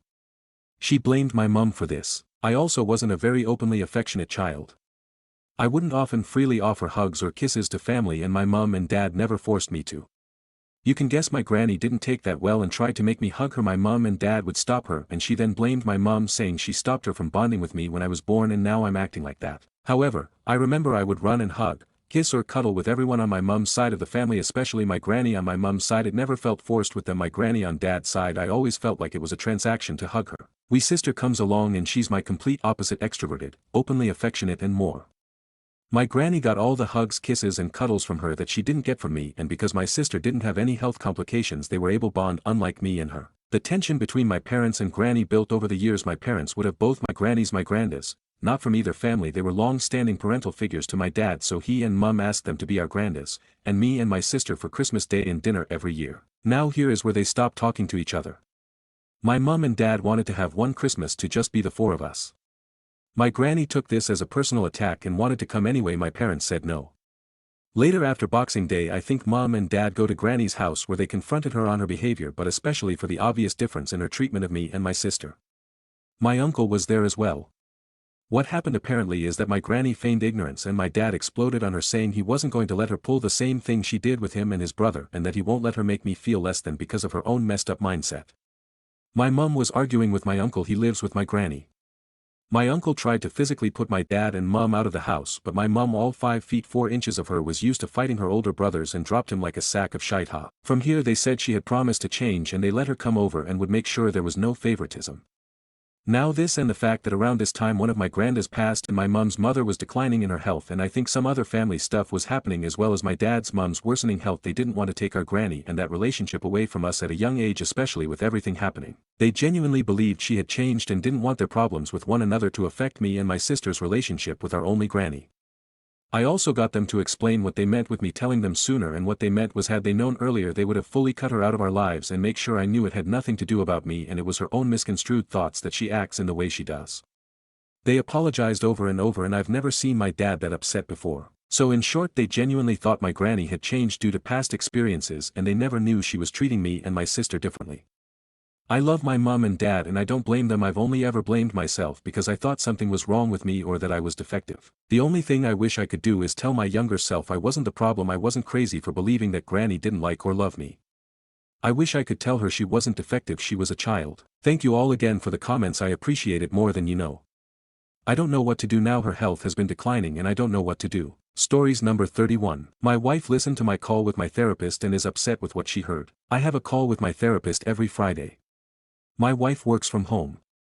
Last Friday, my wife and I were arguing. We haven't been getting along recently. I had my call with my therapist and my wife stormed into the room once the call was done, saying I was a liar and she would never talk about me the way I talked about her. We completely separated for the weekend, but have since resolved. Over the weekend, I soundproofed my office to prevent this in the future. Today after my call, my wife is visibly upset.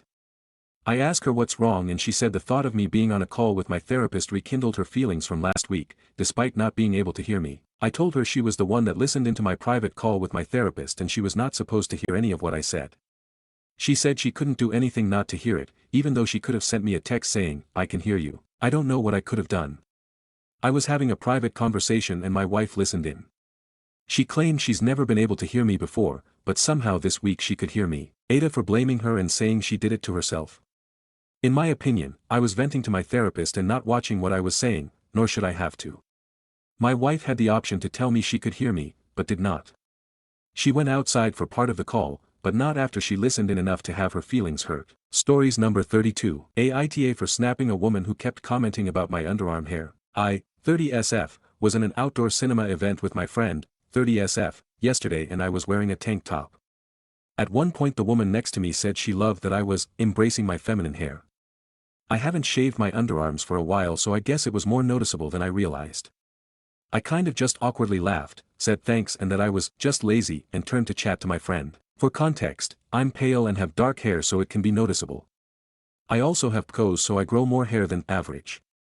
I'm quite insecure about this. I dermablade under my chin regularly cause I hate the dark, more than peach fuzz, I grow. But I also have sensitive skin so sometimes I just choose not to shave. Anyways, the woman next to me and her friend kept getting progressively drunker as the film went on. At the end she turned to me and again started commenting on how much she loved that I didn't shave. She kept going on about how she wished she was brave and I just snapped. I told her to stop, that I wasn't being brave, I had a personal medical condition I'm still insecure about, and to stop commenting about how my body is different. She got silent, mumbled a sorry and walked off with her friend. We passed them again when they were leaving and she looked like she had been crying. My friend said I was too harsh and she was just drunkenly trying to compliment me. I said it didn't feel like a compliment when she's pointing out how different I am. My friend said I had earlier complimented a woman's hair and she was a different race to me, so it was similar. It's starting to get to me. Obviously this drunk woman didn't know about my issues with body hair, but it made me so uncomfortable repeatedly bringing it up. Stories number 33. She reunited with my nemesis. Now she wants us at her kid's birthday party. I've been married for years and my husband's sister, let's call her Karen, has a long track record of being two-faced, excluding me, and stirring drama. When she fell out with my husband's eldest brother's wife, Rebecca, she changed for the better, for a while. Once she reconciled with Rebecca, the old toxic dynamic came roaring back. Rebecca, my husband's brother's wife, absolutely hates me. I've never done anything to her, but she's made it clear over the years that she has an issue with me. And I know, without a doubt, that a lot of it stems from jealousy. Her energy has always been competitive, mean-spirited, and egotistical. At a recent ladies' night Karen hosted, she made passive-aggressive comments, ignored me when I offered help, and made it obvious I wasn't welcome. I left within 15 minutes of arriving. Since then, Karen's been pretending nothing happened, while my husband, rightfully, kept his distance. Now the update. Karen just invited us to her kid's birthday party. After a lot of discussion, we've decided to go, for the kids. We decided we would show up, say, happy birthday, and dip. The kiddos don't deserve the fallout from this family's dysfunction, and we want to show up for my husband's niece and nephew as the mature adults we are. Some of the guests are either part of the same toxic circle or enable it. Their humor is usually cruel, and the energy is just off. But the older generation tends to be more grounded, so we'll gravitate toward them and keep our peace. My husband has been hurt deeply by how his siblings handled everything, but we're doing what's right for us, showing up without engaging in the drama. Thanks for reading. Any advice on navigating the event and how I can mentally prepare would be appreciated. Stories number 34. AIO for flipping out after my fiance's friends called me the practice wife. My fiance, 30M, and I, 28F, have been together for 4 years. We got engaged 6 months ago and things were going well, until we went to his best friend's, Kevin, housewarming party last weekend. At some point during the night, I overheard Kevin joking with a group of my fiance's old college buddies. He called me the practice wife and said, "Hey, at least this one can cook, right?" The rest laughed. I asked my fiancé about it later and he tried to brush it off. Said they didn't mean it like that and that they joke like that with everyone. When I didn't drop it, he got annoyed and said, "Don't be so sensitive, you're gonna make it awkward." I lost it. I said I'm not some placeholder or joke, and if he can't stand up for me, what's the point of getting married? Now I'm the bad guy for blowing up a harmless joke and causing drama with his friend group. But it didn't feel harmless at all. Stories number 35. AITA for not giving my grandson another grandchild's birthday present as a prize. Not the a-hole. I just finished my years-long project of restoring an old arcade machine in my garage, and last weekend my grandchildren, Boris, aged 11, and Doris, aged 8, came over and wanted to play on the machine. We had fun together taking turns and Boris eventually set a substantial high score, and then he told me he wanted to take a toy as a prize as he pointed towards the giant stuffed animal I had purchased for Morris, another grandson who has different parents than Boris and Doris' 6th birthday. I explained to him that he can't have the stuffed animal as it's for Morris's birthday, but he insisted that since he won he deserved a prize. I explained that this arcade machine doesn't give out prizes like in an actual arcade, but my words fell on deaf ears as Boris ran towards the stuffed animal. I asked Bessie, Boris's mother, my daughter, if she could tell Boris that he can't have the stuffed animal, but instead of doing anything, she suggested that I let Boris have this stuffed animal and get a different stuffed animal for Morris. I told Bessie this would not happen as the only available giant stuffed animals here are very expensive. I ended up having to ban Boris from the garage until he learned to respect other people's belongings, but this made him very upset and now Bessie is also cross with me for treating Boris unfairly. I thought this matter would resolve itself quickly, but Bessie is still cross with me and seems to still have some expectation I procure a stuffed animal for Boris. Stories number 36. AITA for not sharing my leftovers with my BF. My BF, 31M, is convinced that it's a red flag that I, 27F, don't want to split my leftovers with him. Basically he's much larger than I am, so he always finishes his meals when we go out, and since I'm smaller I tend to eat half and save the rest as a lunch for the next day during work. Recently he's been arguing that it's selfish of me to not share those leftovers with him if he asks for some. For example, if we are at the restaurant and he's finished and I'm waiting to box mine up, and he says, "Can I finish that?" I said no because I wanted it the next day. He thinks that's greedy. Sometimes he's paying for these meals, sometimes I'm paying, but I personally don't think payment matters. I was raised in a more selfish way where my multiple siblings and I would fight over food and my parents weren't very generous either, so it is a little ingrained in me. Whereas my BF was raised in a very generous, sharing household, so he was a bit alarmed that my knee-jerk reaction was no. Which I can understand. He says that if I asked for his food he wouldn't hesitate to give it to me. He says he would give me the shirt off his back. I guess I am just of the mindset that my meal is mine, and of course he can have a few bites, but I really want to save it for the next day. He's come up with a rule that if we're going out to a nice fancy restaurant for an occasion, whatever food is left over we will equally split. However, keep in mind he always finishes his own food. Curious to see if I'm the asshole. Is it selfish of me if I don't want to share my leftovers? Stories number 37. Am I overreacting for canceling a family trip because my sister named her baby the name I picked for my future child? Okay, so I, 28F, have always loved the name Luna. Ever since I was a teenager, I said I'd name my first daughter Luna. Everyone in my family knew this, it's been my thing forever. Well, my older sister, 32F, just gave birth and named her daughter Luna. When she announced the name in our group chat, I honestly thought it was a joke. I called her and asked why she'd picked the one name she knew I'd been dreaming of for years. Her response: "You don't even have kids yet," and I liked it. I was so upset I told her I wouldn't be attending the upcoming family vacation, which she's also going on, because I honestly can't be around her right now. I've dreamed of having a daughter named Luna for so long and now it feels stolen. My mom says I'm being childish and punishing everyone over a name. My dad is neutral but keeps saying, it's just a name. My sister insists she didn't do it maliciously and that I'm blowing it out of proportion. But to me, it wasn't just a name. It was part of this future I pictured for myself. And now, every time I hear her say, Luna, I just feel heartbroken and resentful. Am I overreacting for skipping the trip and distancing myself a bit over this? Or is this actually a valid thing to be heard about? Stories number 38. Aita for wearing a ring on my left ring finger and reporting a coworker for confronting me about it. I am a guy.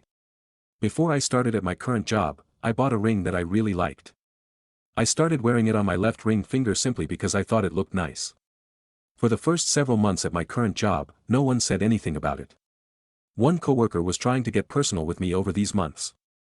I always kept my responses strictly professional and avoided any personal discussions. She said she found out I wasn't married or engaged and felt deceived by my ring. I felt uncomfortable. I didn't answer her questions and simply said nothing. I reported her to HR because the interaction felt very inappropriate. She was disciplined and given a warning. My coworkers are saying that I took things too far and I don't understand. I just want to work and be quiet. She's taller and stronger than me and this can escalate into bullying and assault, so reporting it early is a good thing, from my experience. Stories number 39. Boyfriend doesn't like that I have to walk down the aisle with a groomsman. Okay, so this is gonna be short because I'm just confused if maybe I'm not seeing his side or not. But basically me, 19 female, just texted my boyfriend that my friend who's getting married sent me a picture of the groomsman I'm walking down the aisle with. He then asked if we were gonna link arms while walking down the aisle. He said that would be weird and it's a respect thing not to do that. I responded it's my friend's wedding and if that's what she wants then I'm gonna do that. Because it isn't that serious at all. Is he being way too controlling or Aita for not seeing his side? Update, my other friend who is also a bridesmaid told her BF, we both got sent pictures of the guys we're walking down with as it is a new trend on TikTok, and he reacted almost the same way. Her boyfriend responded, while you're walking down the aisle with him that's beautiful, might as well hold his hand too, or something along those lines. Very sarcastic and yep you guessed it, our boyfriends are friends. Stories number 40. My 18F boyfriend, 18M, was unhappy with the way I was acting when we slept together, and now he has threatened to tell my parents that I was being sexual if I keep arguing with him about it. How am I supposed to deal with this? We have been together for a year and a half. We are both religious, our parents do know that we are together but I tell them very little, mostly because they would not approve. My parents aren't that strict, but they also follow all the rules, and it is important to them that I do as well. So I end up sneaking around a lot. I know that's not very good, but it's what I have to do. My boyfriend is mostly a good man. He cares for me a lot, I am important to him. But we have been arguing a lot. This is embarrassing, and really stupid, but it's anonymous so it doesn't matter. He doesn't like that I don't moan when we sleep together. And it's not that I don't like it, that it feels bad, it just doesn't seem normal to me. I know it's normal to most people but I've never done it. He doesn't like this, he says that it makes him feel like he's doing nothing, and that I'm ungrateful. I tell him that I do appreciate him, it just doesn't seem normal and faking something like that would be stupid. And we end up arguing about this often and it annoys me because it ruins it. One time I probably lost my temper a bit and I told him that he ruins everything for the sake of his ego and I want him to shut up about it. I know that was wrong and I do try not to be angry at people. He told me that if I act like that again, he's going to tell my parents about how poorly I was behaving around him, that I was convincing him to do sexual things for myself and he was worried about me. And I don't know what to do. If he told them, I would be in a lot of issues. And it doesn't seem fair that he would say something like that and threaten me with it. It seems like he's taking advantage of everything and it also makes me very worried about my family finding out. But I was also very rude to him, which I shouldn't have been.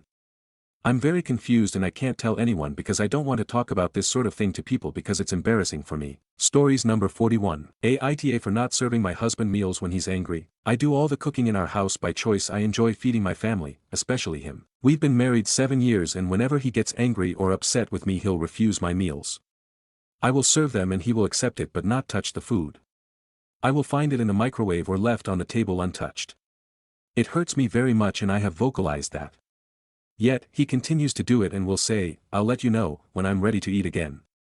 In the past I would still continue cooking and serving him despite him not eating it. Recently, he became upset with me again and I served him twice. I noticed he didn't touch the food both times. I've decided not to cook for him and made sure to let him know when he is ready to eat my food I will cook for him again. It stresses me out very much when he does this and I'm not sure if this is the right approach. Aita Reddit. Many are getting caught up on the word serving. Food is my love language and I love hosting and feeding people. Nothing brings me greater joy than people I love eating my food and enjoying it. I am willingly serving my husband. No one is forcing me. Stories number 42. To fool by encouraging my daughter to say a bad word after stubbing her toe. A couple of years ago, my oldest daughter, 7 years old at the time, stubbed her toe badly. She doesn't have a bad or disobedient bone in her body, the sweetest kid you'll ever meet. As she was grimacing in pain, I told her that shouting a bad word after stubbing your toe was scientifically proven to make it hurt less. She was reluctant to do it in case she got in trouble, but I let her know it was okay and she wouldn't get in trouble for it. Say the worst word you know. Eventually she gritted her teeth and said, God damn it, and we both laughed. Little did I know her little sister, 5 years old at the time, the infamous, rebellious second-born, was listening in. Flash forward to last night. Daughter 2, 7 now, is getting ready for bed, and all I hear is, fuck fuck fuck fuck. I look at her incredulously, and she says, I stubbed my toe, so it's okay to say, fuck. I'm like, I did say that, didn't I? After some consideration I let her know, the bad word when you stub your toe is only a house rule, don't do that at school or over at your friend's house, okay? And maybe don't use the F word next time, okay? Just glad that mom didn't overhear it. TLDR, I encouraged my sweet firstborn to say a bad word after stubbing her toe, and she said a mild one. 2 years later my spirited secondborn stubbed her toe and dropped numerous F-bombs because she thought it was okay.